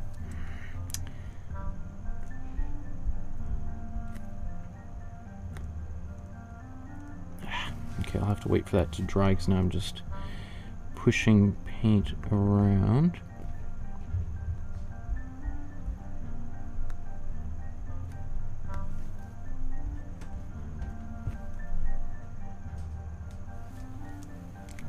Keep on wanting to reach my hand over into my palette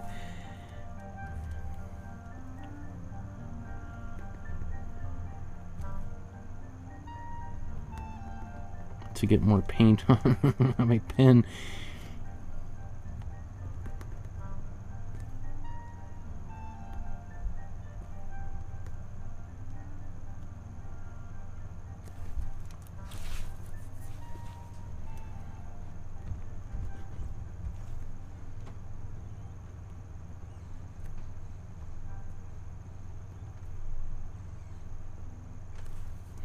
You can see I want to try to, like she's doing, capture these ropes as they curve around the shape of the tree, right? So you can even add these little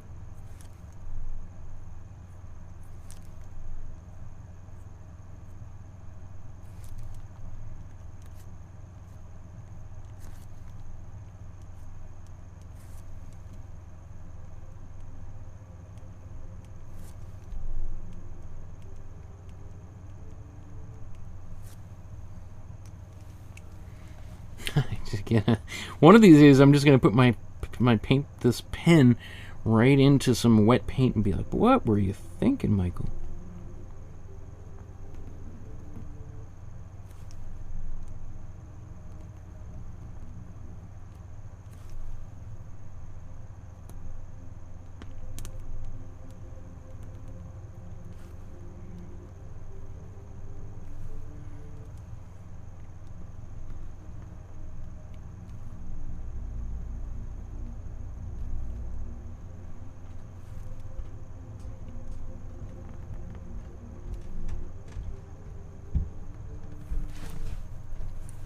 Now, I wonder, you know, I imagine she painted this with a brush. Like, I don't know if it's like acceptable to use an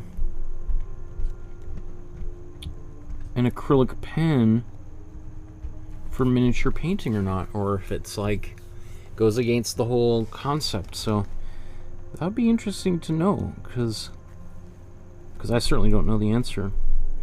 Now this is going to get cut off at the bottom. You could keep on doing lines down there. I think what I'll do is I'm going to blow dry that. Let's put the cap back on so it doesn't get any of that heat. And I'm going to do the other side in between here. So let's mute the microphone.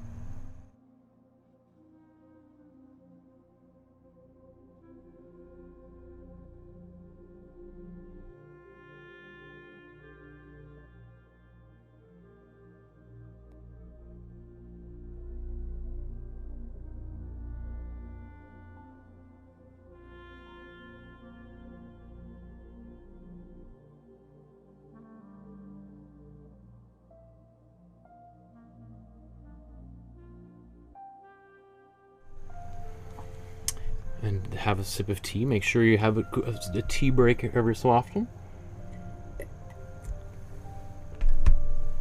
Which I am not, you don't have to have tea, but I do think having staying hydrated is important, right? Whatever it is that you are drinking, I think having some water or whatever is a really good idea. Okay, let's come back here. Okay. So also the reason why I wanted to blow dry this so I don't get my hand on here. So if we think about this coming down here,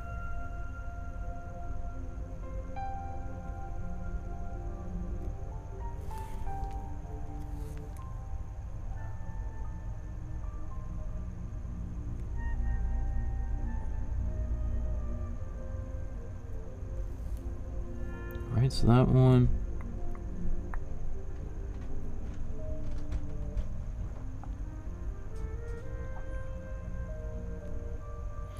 This one makes that one. This one makes that one. This one makes that one. This one makes that one. Now we don't have to, I'm just being a little bit wild here.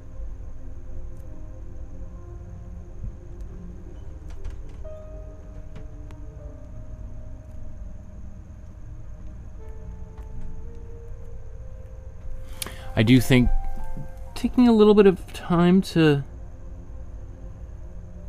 so this one,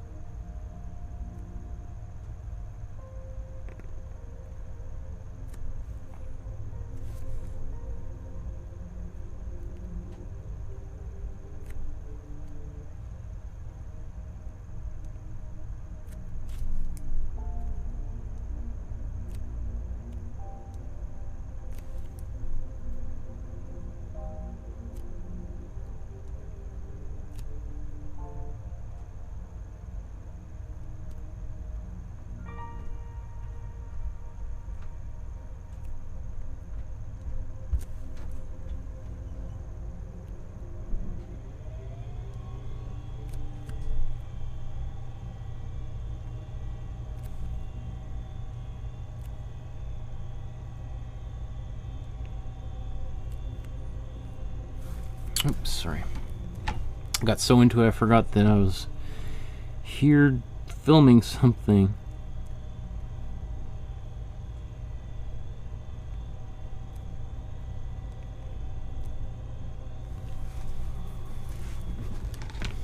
Okay, let's just take a quick look.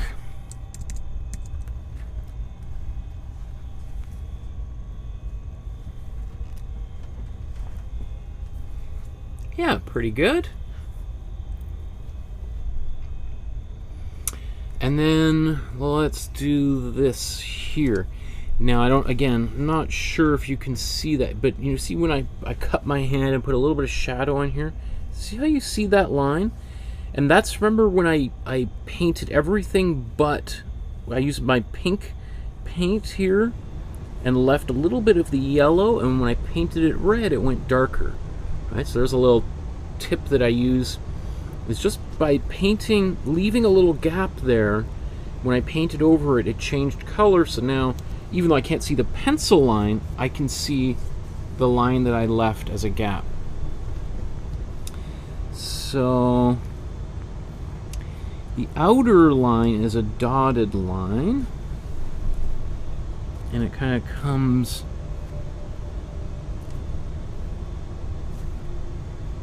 sweeps in here.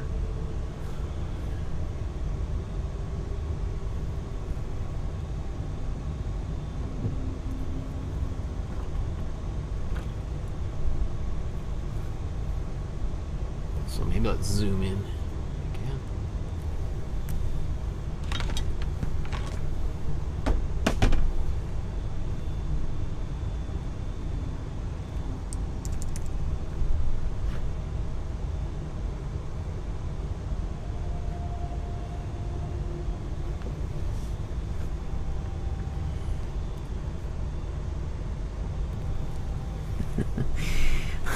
Paul is asking, hey Lolly, how's the zoo in your area? We got a baby zebra a month ago. Lolly, if you just tuned in, as you just did, and you're like, what? I went to the aquarium with my daughter today, and so we were talking about zoos and aquariums. Just so you're because otherwise, Paula, it could seem like a very random question. Okay.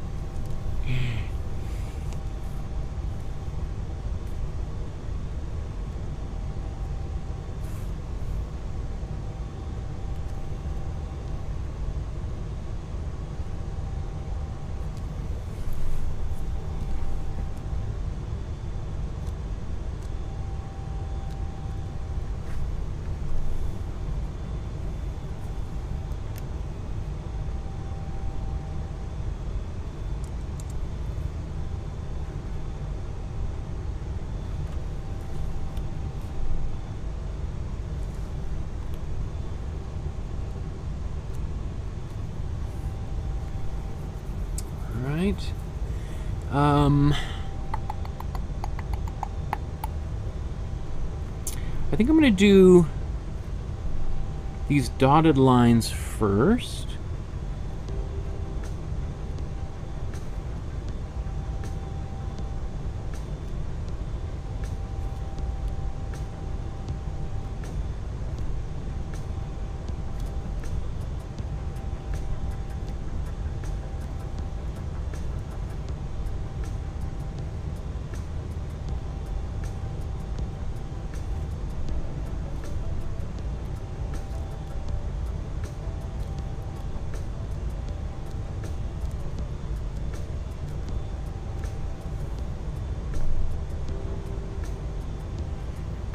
And I don't think I'll be able to get, like, she's got 1, 2, 3, 4, 5. I think I might just get 4 of these dotted lines in.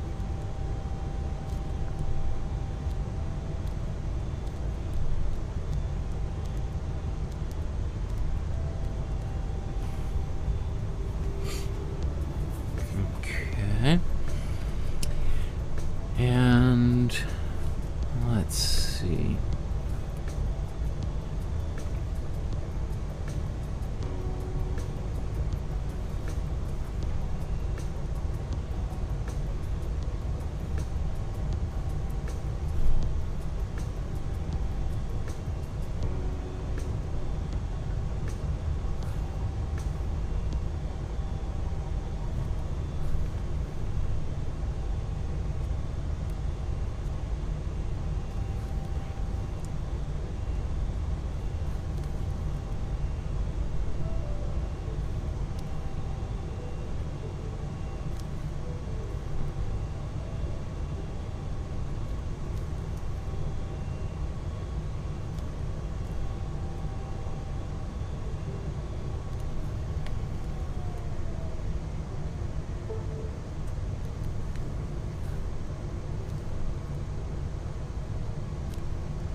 here.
Over here, let's get.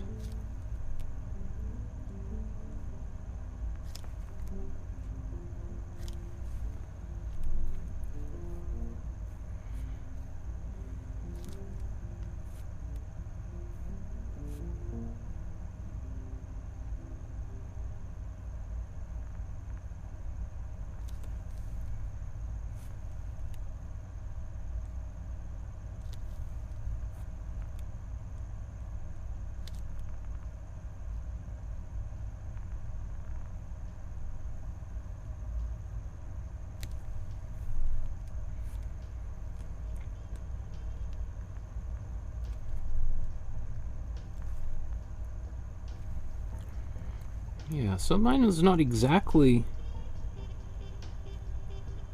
like Talha's, but pretty happy with the way it's turning out.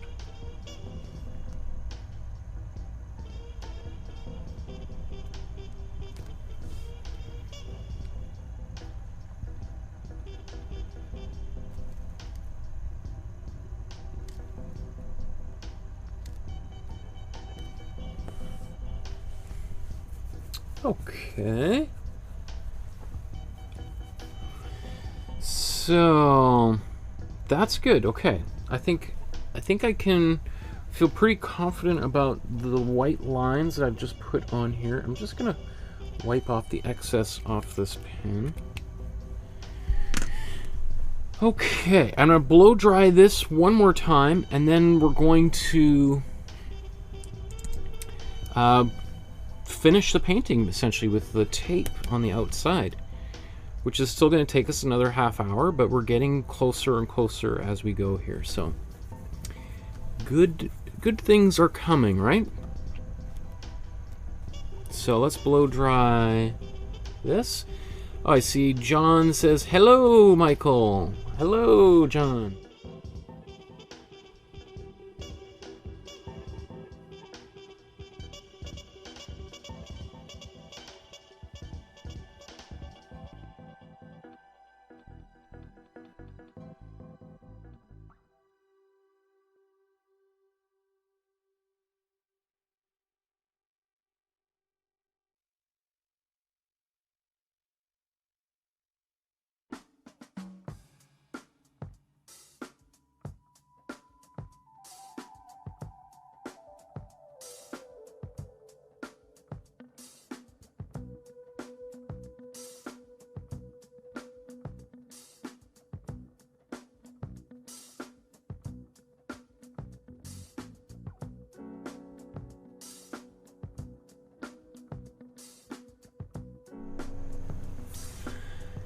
And Lolly says, oh, congratulations on... Oh, you guys have a whole conversation here. I'm just coming midway through about... Lolly asks, what are you using there? Is that an acrylic pen? It looks cool, yes. So this, I used an acrylic pen here. This is called a Posca marker, or the Uni Posca brand. And this is a 0.7 millimeter pen. So they come in various different sizes. Let me see, does they fit on there?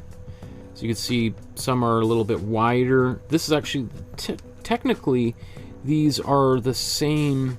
The point on them is the same, but this one is ultimately wider. So it's kind of like, this is like the smaller one here is more like a fine-tipped Sharpie. Like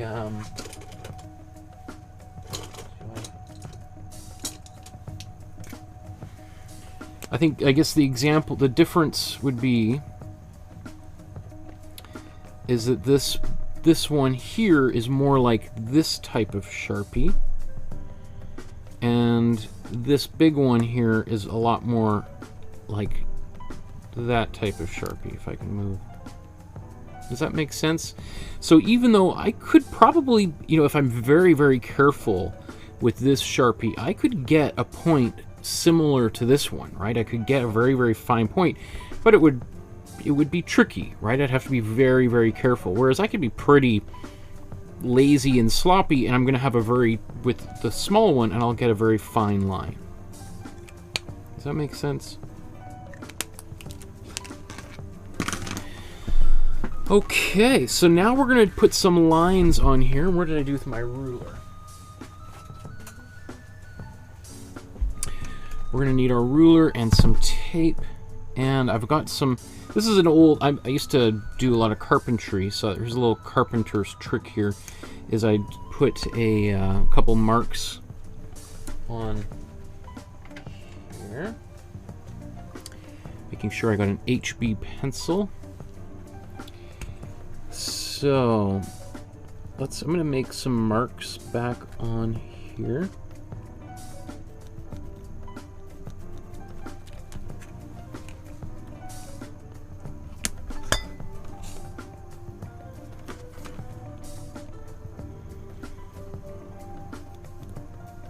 Oh. Oops, I forgot to...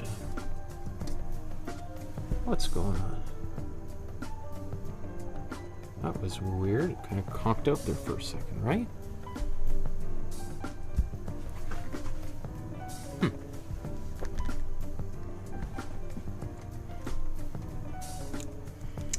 So I'm just going to go... Ooh, you can't even see what I'm doing here. So let's...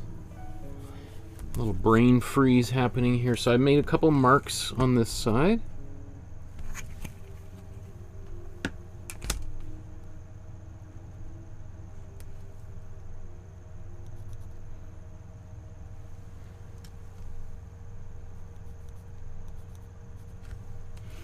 If you remember at the beginning of the episode, I did this at the very, very beginning. And so this, I'm just sort of, oops, let's rotate that around. Made some marks where these lines would ultimately go.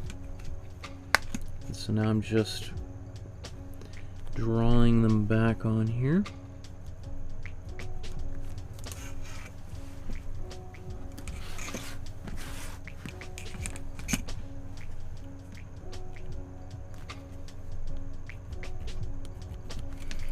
And this is also going to ensure that these lines are all totally uniform and I'm super straight throughout.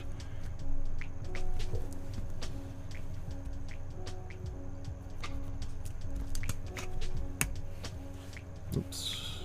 What am I looking this way? Did the same mark twice there. Okay. So what we'll do first is we're going to paint some white. we're going to paint white around here. So let's get some tape. Maybe, how can I do this? Best way to do, I think let's start zoomed out, and I'll do a little bit zoomed out, and then we'll zoom in.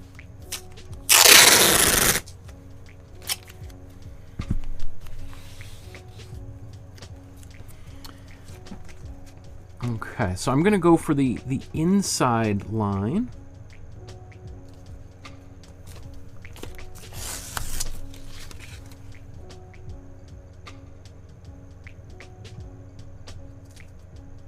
And as I'm doing this, I'm pulling the tape taut, pulling it tight to help ensure that I get a nice straight line.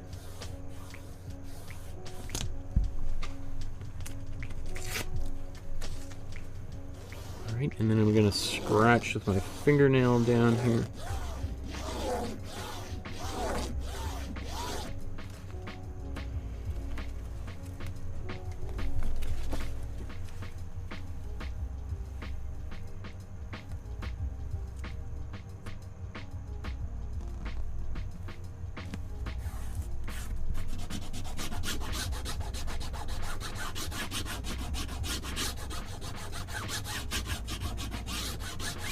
So this outside area is where I'm going to paint. If it's all, might be a little confusing for the first few moments while I get this set up.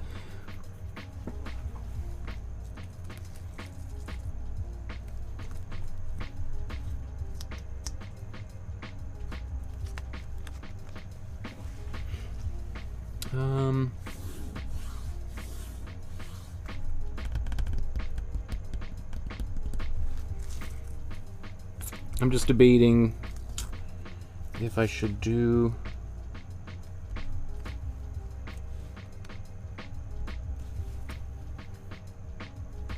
let's just do one at a time.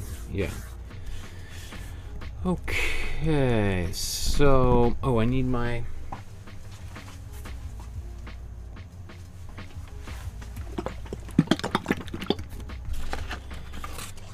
So I'm going to use some acrylic medium here, matte medium. It's totally clear. All right, let's make sure I get a nice shook up here.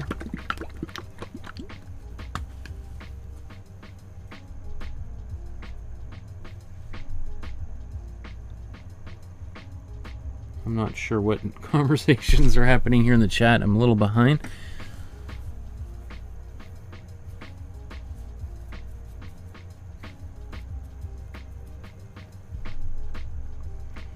Okay, so again, I'm making sure, the first thing I do is kind of burnish these lines to help ensure that they're nice and like I'm getting as much of a tack as possible. And then I'm going to take my brush with some clear acrylic. You can skip this step at your peril. I've done it. I can't remember which episode I've done. I did do it, and you get 95, well, maybe less, maybe 80% of the time, no problem whatsoever. It looks perfectly fine. If you skip this step and go on to the next step we're about to do. Also, just as I'm doing this, I'm painting away from the tape. I'm trying to avoid getting paint underneath the tape. That's the whole purpose of doing this. Right, so I'm brushing away. I'm trying to build up a little layer here in between.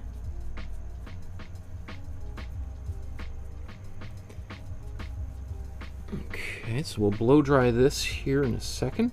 I also want to make sure I don't have any texture. Sometimes what happens when people do this, they just brush it on really thick, and then they've got, in these areas, big, thick blobs of paint. You want a fairly thin layer. Now, don't put water in it. That would be the worst thing you could possibly do. Don't really, again, don't use water ever when you're using acrylic paint. I mean, you can, but it's just, you're using acrylic paint, not watercolor paint, right? So you want to avoid the water. And I tell that to people all the time, and then when I'm doing these classes in person, I can hear constantly brushes swilling around in the water, and people, not to clean the brushes, but to get, because they want a more fluid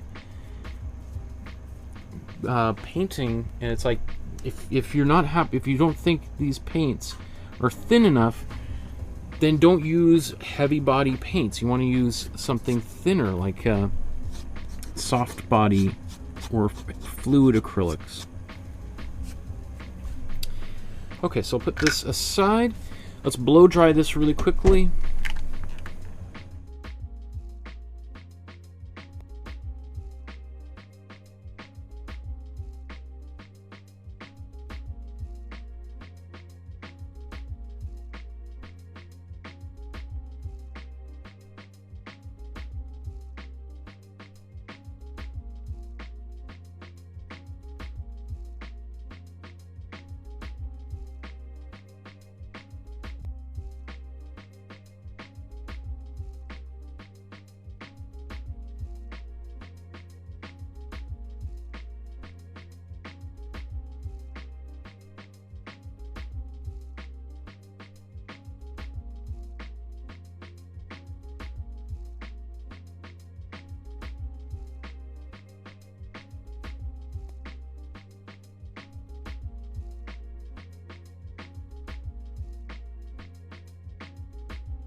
Sorry about that.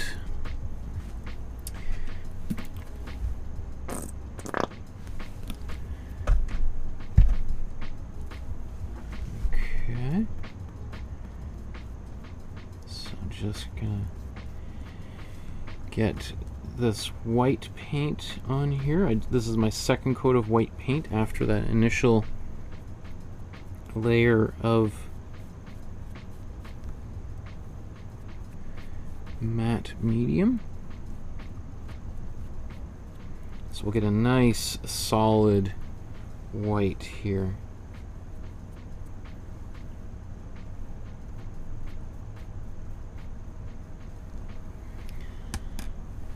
Okay. Yeah, let's blow dry it again real quick.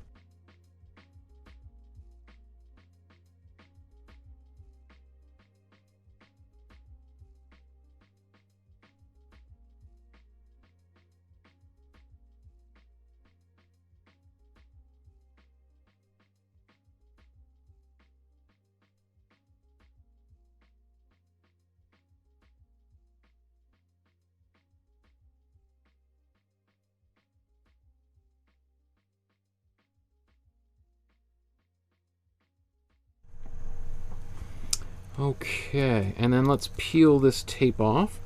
And I generally try to peel a little bit away from the line here. And let's zoom in, because it's very satisfying generally. So let's get another view as well here.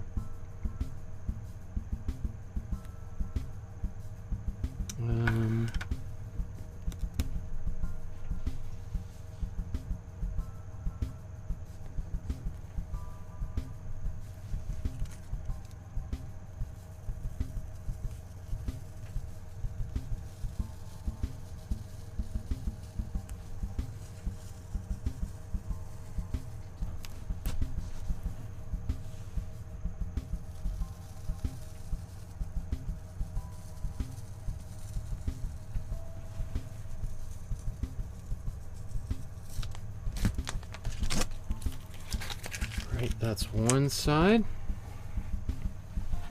And let's go down here to the other side.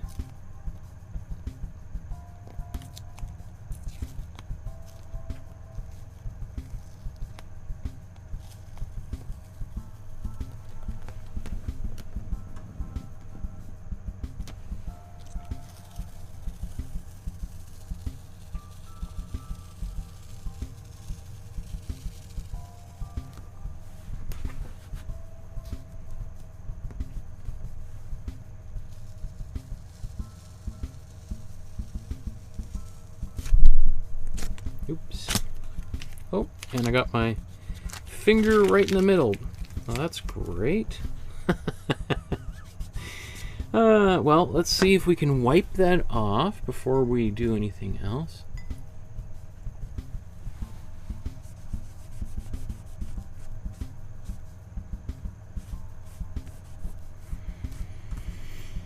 That's satisfying, getting rid of that mistake. Now, it's possible that I might have taken a little bit of that red paint off. We'll see, but it's just red paint, so. Like, look at those super clean lines. Okay. So, I'm also going to blow dry this again, and the reason why is because it's possible that there's a little bit of wet paint still right in the edge, right? So I just want to blow dry that to make sure that there isn't any more wet paint in there.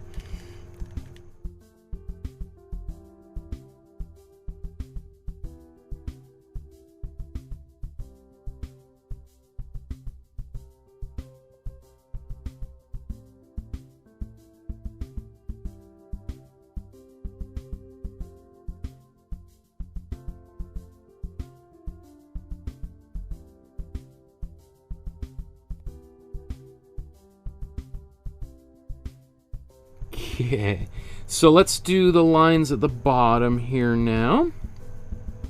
And I covered over them just a little bit with that layer of paint, so oops.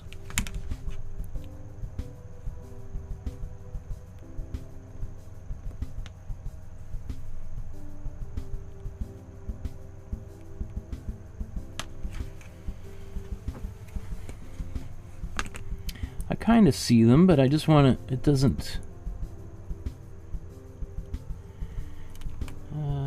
maybe I probably should have gone further away, but it is white paint, so if I, make a mistake, I can always, so let's do this way now.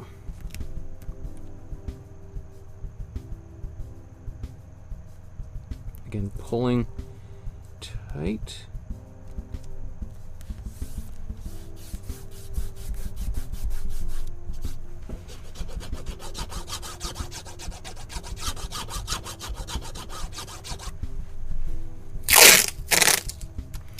You can use all sorts of different kinds of tape. I've done this with like masking tape, you know, that kind of beachy yellow tape. This is painter's tape, but you don't need expensive painter's tape. Really, you know, if you use some matte medium, you can get away with just using like Scotch tape. It's not ideal by any means, but because painter's tape, it's made so that if it gets, like, the benefit of painter's tape is it's both like it sticks very well and can get nice sharp edges, but that it also, when you want to peel it off, it doesn't stick to things so much that it peels the paint off of your wall, or in this case, your canvas, right? Whereas some other paints, or tapes, sorry, can be, you know,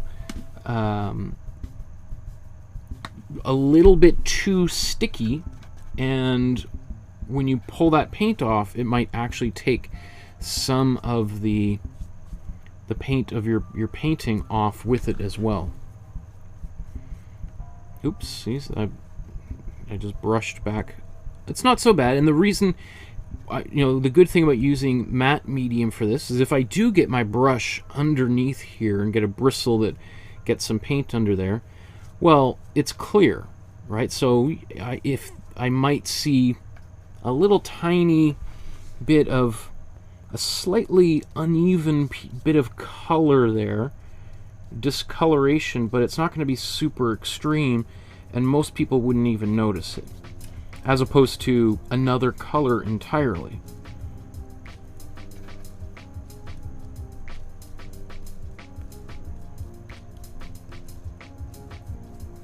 Again, I'm just brushing this out. I want this to be nice and even. No big areas of texture.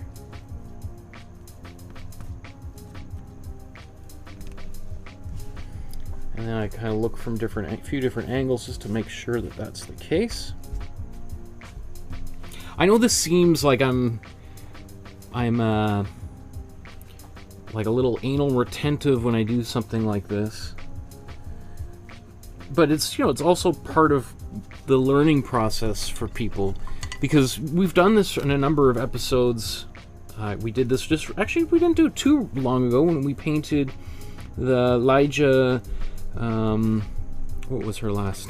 I can't remember her last name, but Elijah Clark. When we painted her from Brazil, we painted the abstract composition using tape. Right? That was, I don't know how long ago that was. Everything kind of blurring into one over here. Okay, I'm gonna mute and then blow dry this, and we'll paint some white.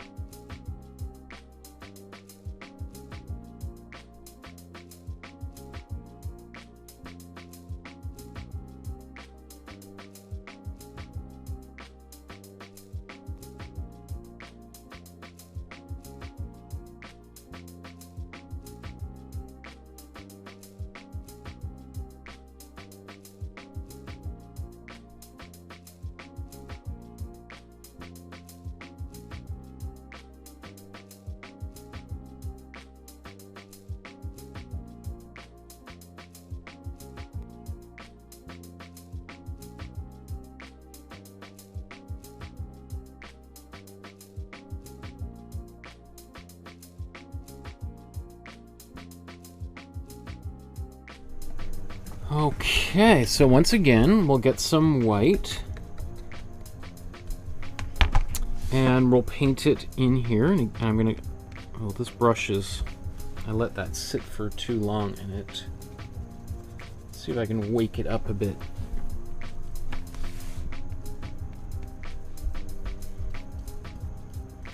And once again, I'm brushing away from the tape, right?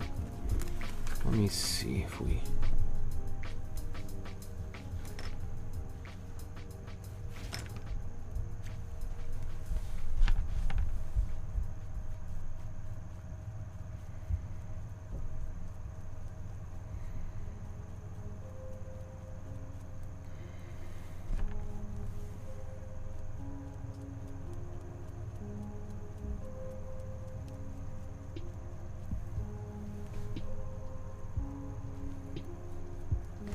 let's do the other side here.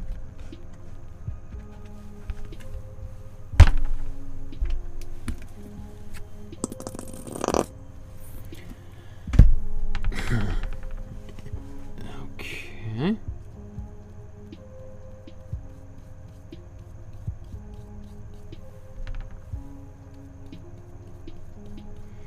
So by painting it this way, there's virtually no chance that paint will squeeze up underneath that tape.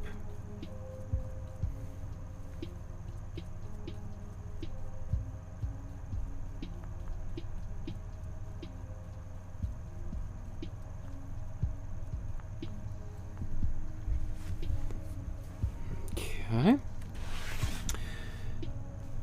So let's blow dry this and we'll put some more paint on there.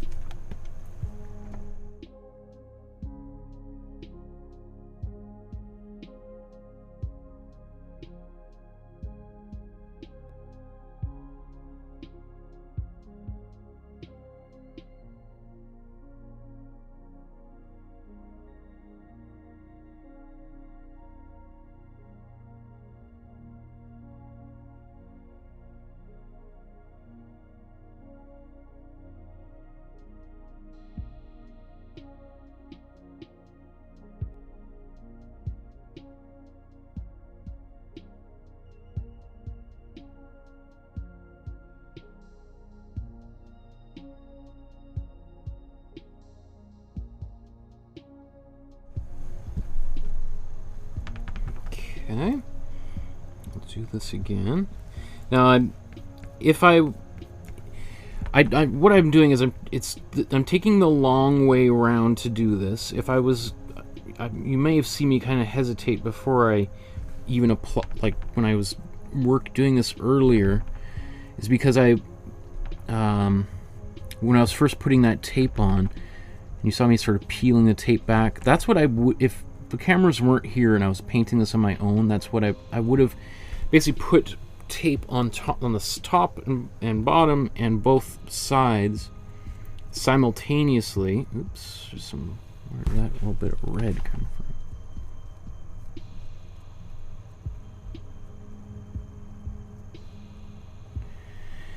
from?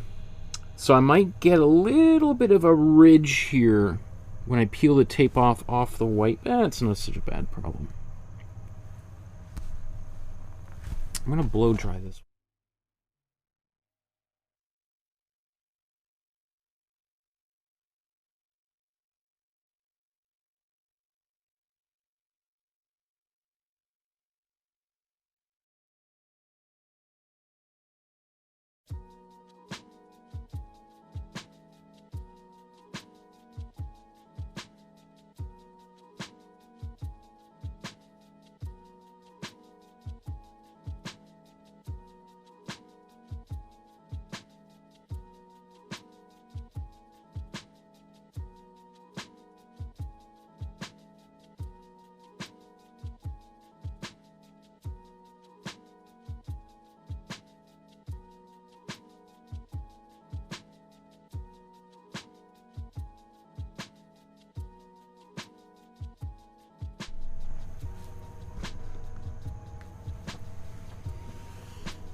Okay, just gonna clean both of those brushes I was using because they sit out there while I'm doing peeling and everything. They just get worse and worse, and it gets frustrating. So, and I don't want to be frustrated. I want to be happy. So let's peel off some more tape here. Let's do it this way.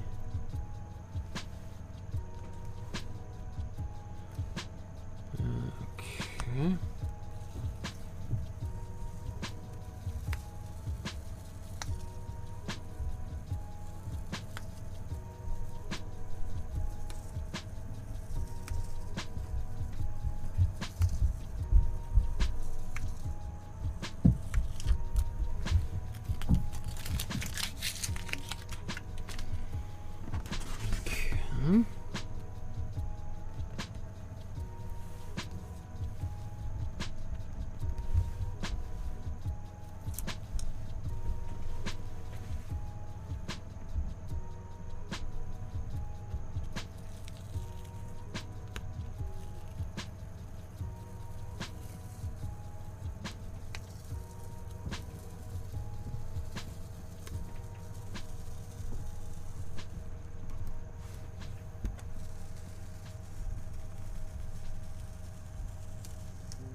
So this is what I was saying. There's a little bit of overlap here. Now, I can just use a little bit of the white paint to kind of adjust that and just to clean that up a little bit. So maybe I'll just take another brush. Can I got any white paint left?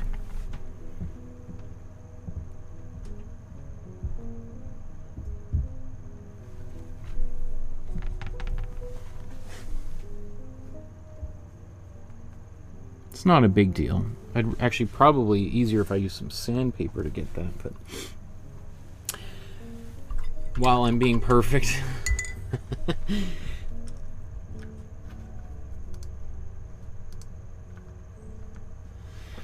Okay. So now let's do the other lines. And maybe this, okay, so since I showed it this way, which was I'll do the other version, which is, I'll do it as I would normally probably do it on my own, right? Because you've seen me do it once, and we're going to do it again, but we're going to put another color, right? This is our white border, and then we'll put a yellow border.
Microphone's not on.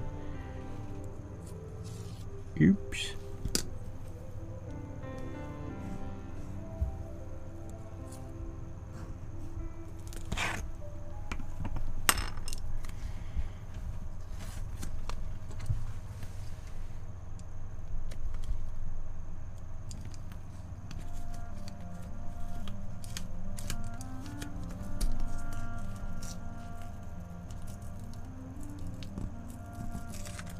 Let's just do it the sloppy way.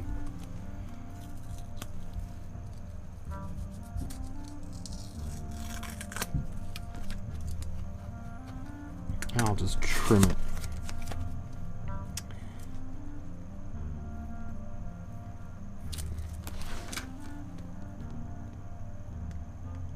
Sorry. It's hard doing this precise work without getting your head in the way, right?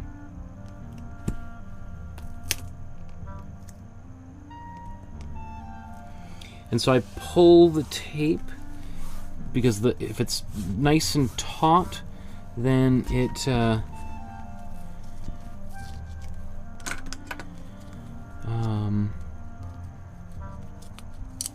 we'll get a nice straight line.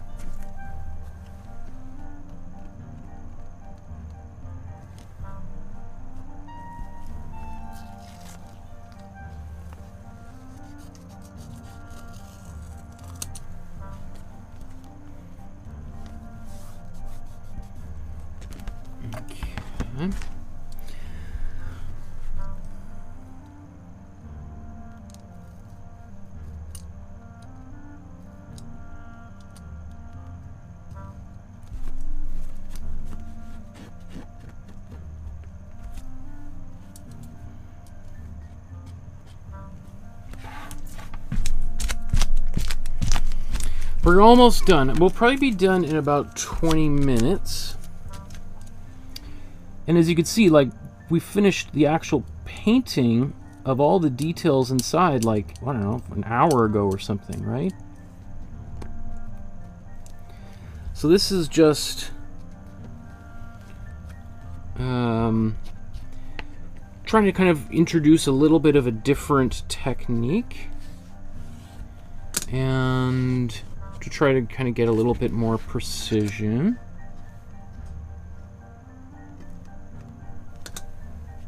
Okay, so let's zoom back out.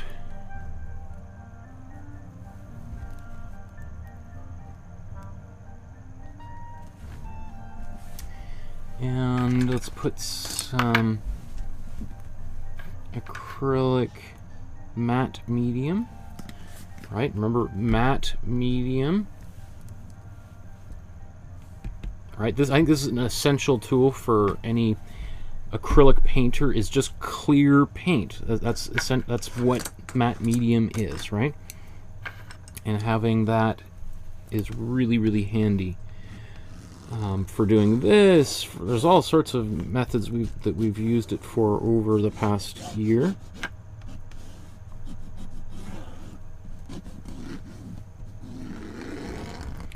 So I'm taking my fingernail and just burnishing along these lines. I see a few places where I was sloppy with the tape, but this is the kind of thing no one else is going to be paying attention to. Let's zoom back out. Yeah, let's do this.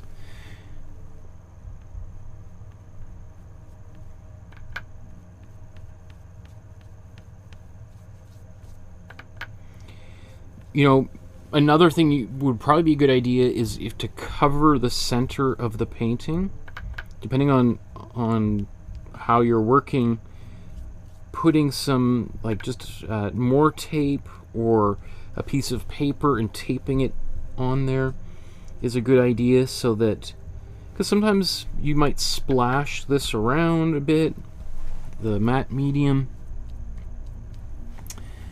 and then it can cause a headache because now you've got little driplets of matte medium in the middle of your canvas where you didn't intend it to be. And even though it's clear, it might show up as a texture.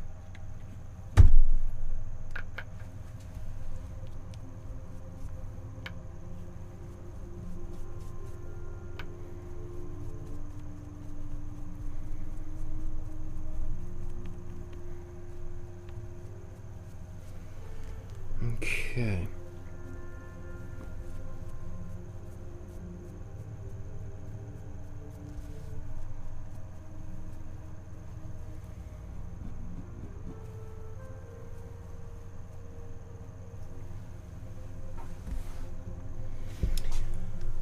So I'm just looking from the side to see if there's any large areas of texture that I don't want to get to stay in place. And also, by looking at it from a different angle, I might be able to see, oh wow, I didn't paint any right there or something, because if it's wet, it's going to be a little bit shiny, and I'll be able to see where I might have missed some paint altogether, right? Or acrylic medium.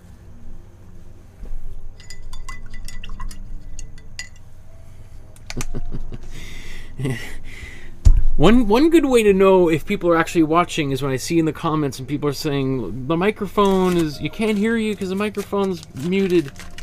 I should do that just more often, just to see if people are paying attention. Because sometimes I feel like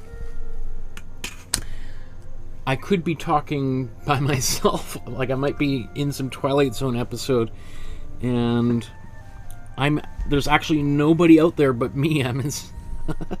So I'm going to blow dry this. I'm going to mute the microphone and hopefully remember to turn.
Okay. Well, it says, we're all watching even when you're silent. Okay.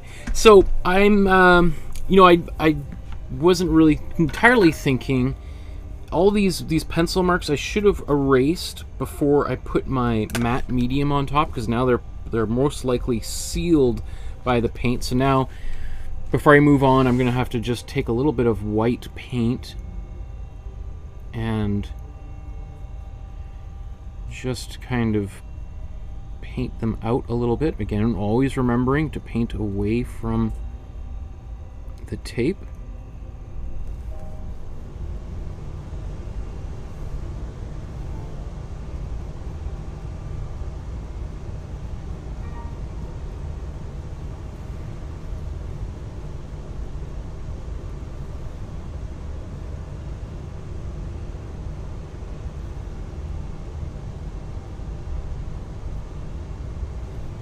Okay, so,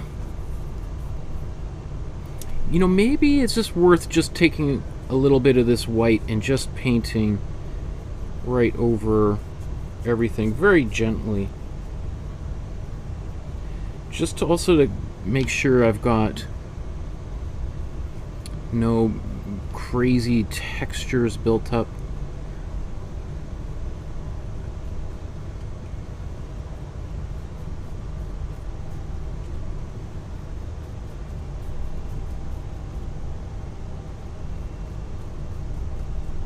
Kind of like right here, there's some thicker textures that I missed at some point, so this just helps build up.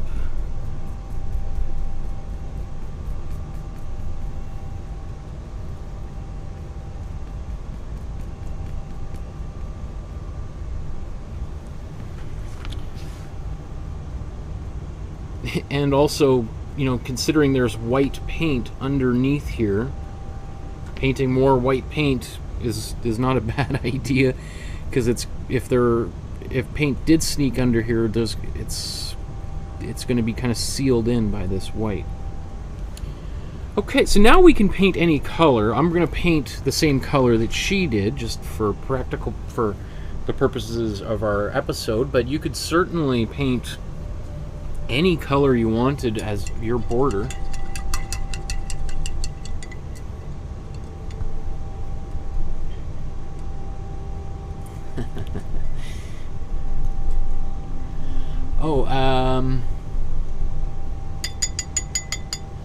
Lolly asks, what was your favorite animal at the zoo? What was your daughter's favorite animal? She really liked the penguins, even though the penguins were just relaxing. I don't think she's been that close to any animal besides a cat or a dog her entire life. So it's kind of, they were just like right on the other side. There was some sea otters that were doing flips and things, and it is pretty special when you see a little kid get excited of seeing an animal like that for the first time. You know, you realize, like, as an adult, how kind of spoiled we are to have a lifetime of having seen different things, and then when you have a child around and they're seeing something for the first time and their mind is just blowing. It is pretty cool. Okay, I'm going to blow dry this, and then we're very close. We're just basically a color away from being done.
The color that she's used is pretty darn close to our warm acrylic right out of the tube.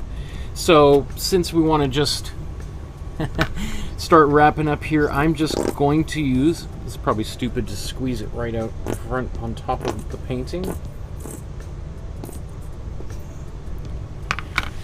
Wouldn't be the first stupid thing that I've done in life or in one of these episodes. And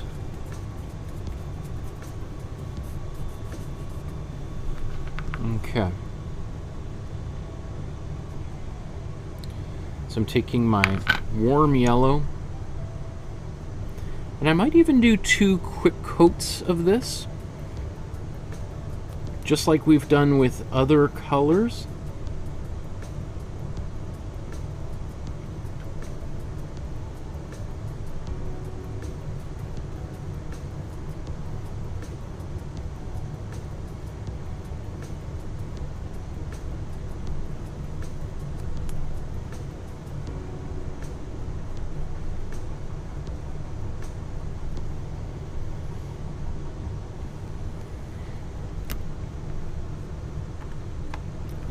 Let's zoom in on here.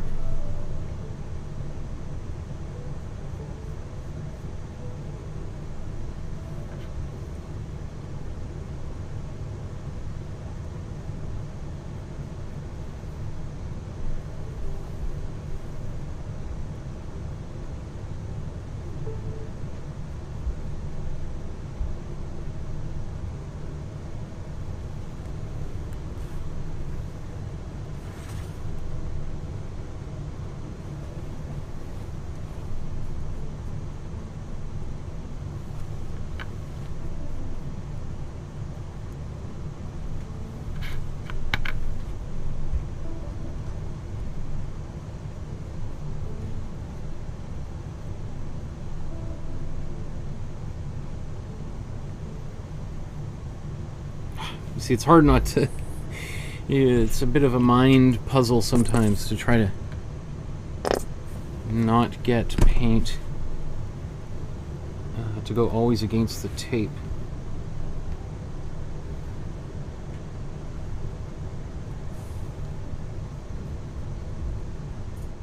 Right, I just did it there, right?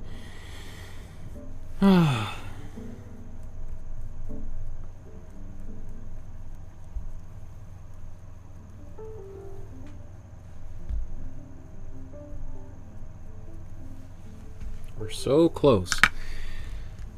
So, let's blow dry this.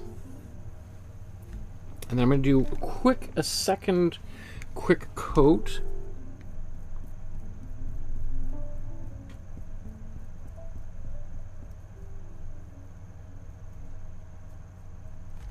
You see, every time you start trying to tinker with wet paint or paint as it's drying, it's like it gets very unhappy. I swear paint has a life of its own. It's like, remember Terminator 2? Remember how everything was, it was like this liquid that was liquid machine? That's what like acrylic paint is.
Okay. What I would love to see, you know, even if you're not painting today's painting, and I don't know how many people actually are, but if you try to put a border like this on whatever you're painting, I think a border is really, really, like, it ups the painting quite a lot, and it can make a kind of so-called average painting look absolutely spectacular. Just as actually framing something also makes things look spectacular. And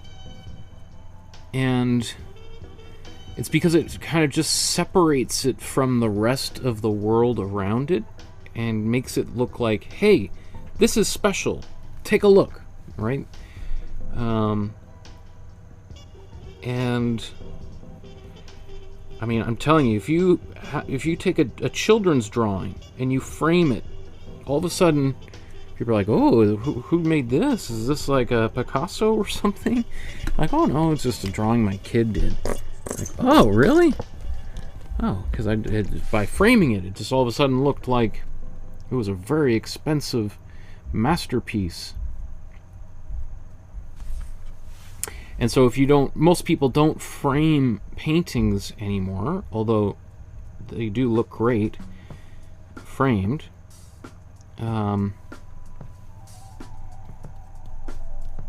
But a lot of artists deliberately make paintings knowing that they're not going to be framed, or knowing that they will be framed, depending on the artist. I used to spend a lot of time doing this on my own paintings, and I had a gallery that would frame everything anyway, and they did look really nice framed. But all the work that I would go into to try to make it look really nice without a frame would sort of just be for naught. But Okay, that's great. I could do another one. It's a little bit uneven in a few, like, just see my brush strokes in here, but I'm confident that as the paint dries, it'll level and some of those brush strokes will go away. Okay, mute this, and then I think once I'm done blow drying, we are about ready to do the final reveal. I mean, should I do a little bit of warm red? Maybe just before I do that, let me take a bit of this warm red, because there was a few places, remember, where I had some paint and I had to clean it off.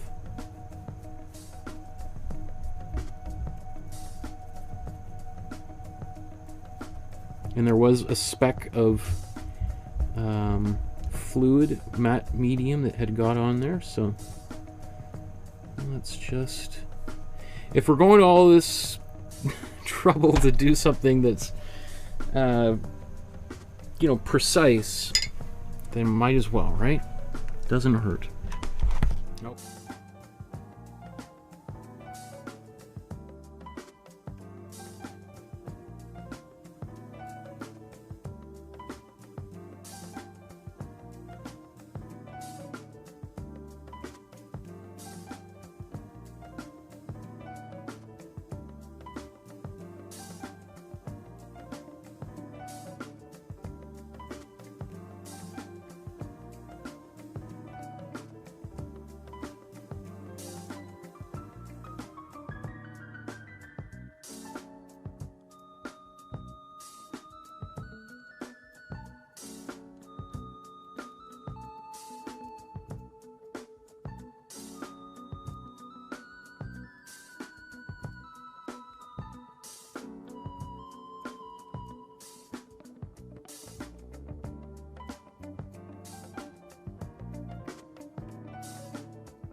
Okay, so let's start peeling some tape off.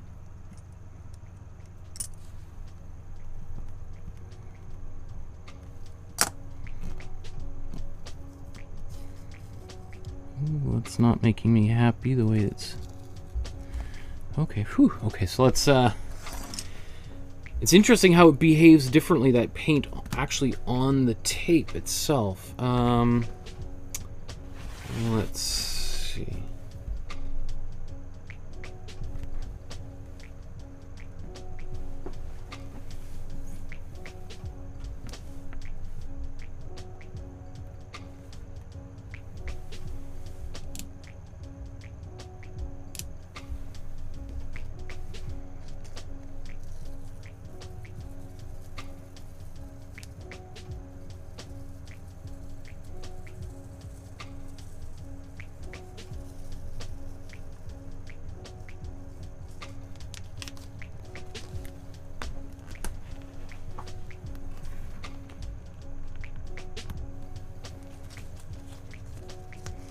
So you want to be careful not to get this tape, if there's any wet paint on it,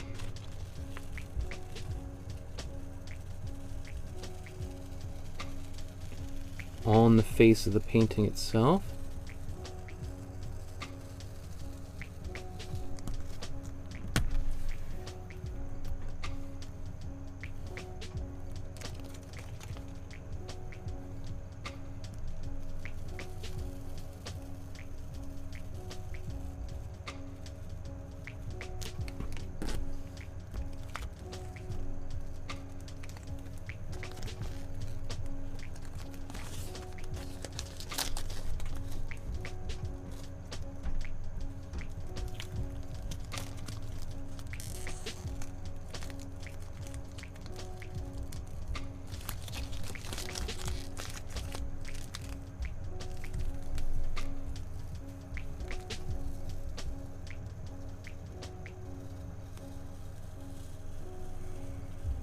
So there, you can see there's this little tiny thing here. I'll take care of that once I've got all the paint peeled off.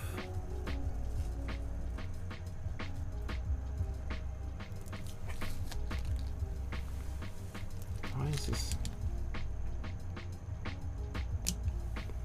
a little out of focus? Okay.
Okay, so these little bits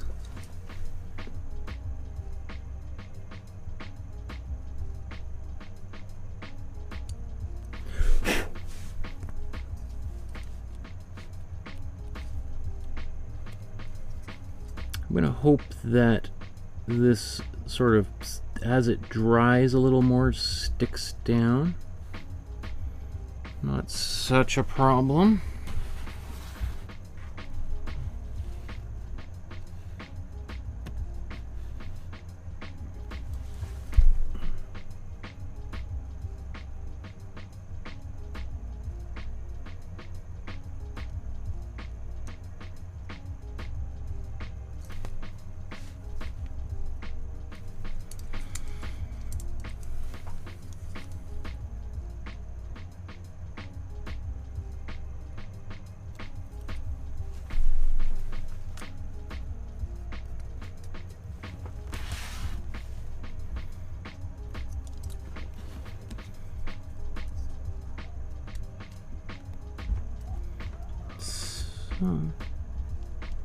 Almost perfect. Almost perfect. A little tiny tear, but you know, this is the size of my thumb. You know, when I zoom back out here,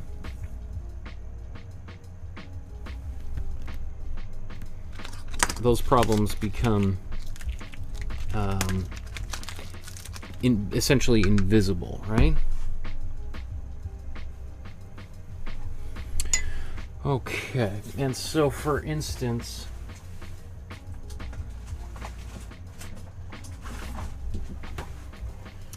if I just take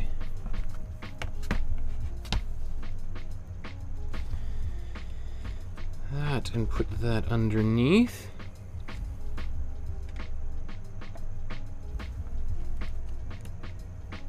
pretty close. Again, I deliberately made that border just a bit, well, twice as wide, just because I felt like it gave me a little bit more leeway if I did a poor job with the tape, or any of you else at home, and because then if I was really close, then I might actually, if I did a poor job, maybe that yellow would come onto the red, right? So it does change it slightly, but I'm not too, it doesn't bother me really at all. Okay. Great. Let's just...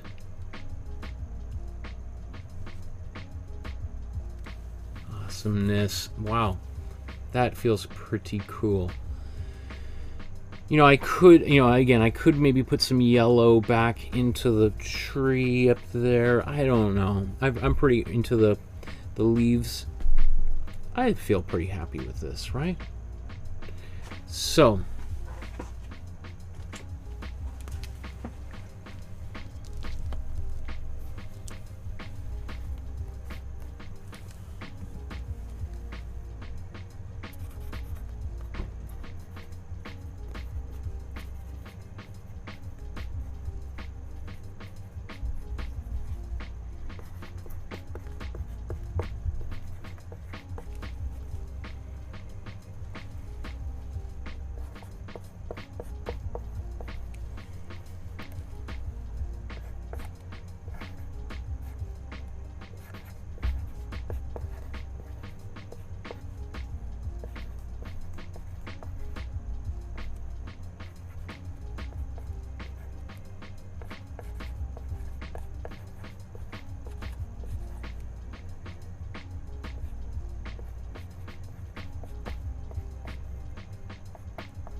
And I think this is actually maybe 1997. Not exactly sure, but if this is the time where she was artist in residence in Delhi, then that's when this painting was made. Okay. So, thank you everyone for painting along with me. I hope you enjoyed today's episode. If you just jumped to the very end of the video to see how it turned out, I think it turned out pretty well. I'm pretty happy with the way it looks. If you haven't already, please subscribe to the Facebook page, or like the page. I think it's like, subscribe, join the Facebook group, and upload your version of today's painting, or whatever painting you were painting today or painted recently, because not this weekend but the weekend after, we're going to do a special feedback episode where I'm going to take a look at all of the work that's on the Facebook page, pull all them off, organize them, and we'll take a look at all the incredible work that you guys have been making over the past month. So I'm really looking forward to that. It's one of my favorite things about doing this live streaming series. Please subscribe to the channel if you're new and you're just seeing me for the first time. Hit the notification bell so you know when future episodes are coming, because if you're not on Facebook, then that's a great way to miss an episode if you're not if you don't have the notification bell hit. There's also a PayPal link in the description below if you want to contribute even just $1. I'd be grateful for $1 to help keep the show running. There's also, you can contact me through my email, which is you can find on my website, or contact me through the Facebook group if you want to send an e-transfer or a good old-fashioned check. I just went to the actually, it just reminds me, I went to finally checked my mailbox at the school for the first time in about a year, and there were some generous donations that people had mailed. If you do that, though, if you send some money directly to the university, let me know so that it's not sitting in there for months and your check goes void or something, right? Or it goes missing. So anyway, thank you so much everyone for painting along with me again. I see lots of people saying good night, and yeah, thank you everyone. We'll see you guys on... I'm going away this weekend, so we won't see you until Tuesday. Okay, so enjoy. Happy Thanksgiving everyone. If you're not from Canada, here in Canada this weekend is Thanksgiving. Has absolutely nothing to do with American Thanksgiving, which happens a month from now. But here in Canada, people are taking a moment just to talk and think about how grateful they are to be alive, to be Canadian. If you're not Canadian, you could still take a moment to live a little bit in gratitude and send some love to the people that are important to you in your life. So we will see you guys after the holiday. Talk to you soon everyone, and good luck with your painting, and we'll see you very soon. Okay, good night.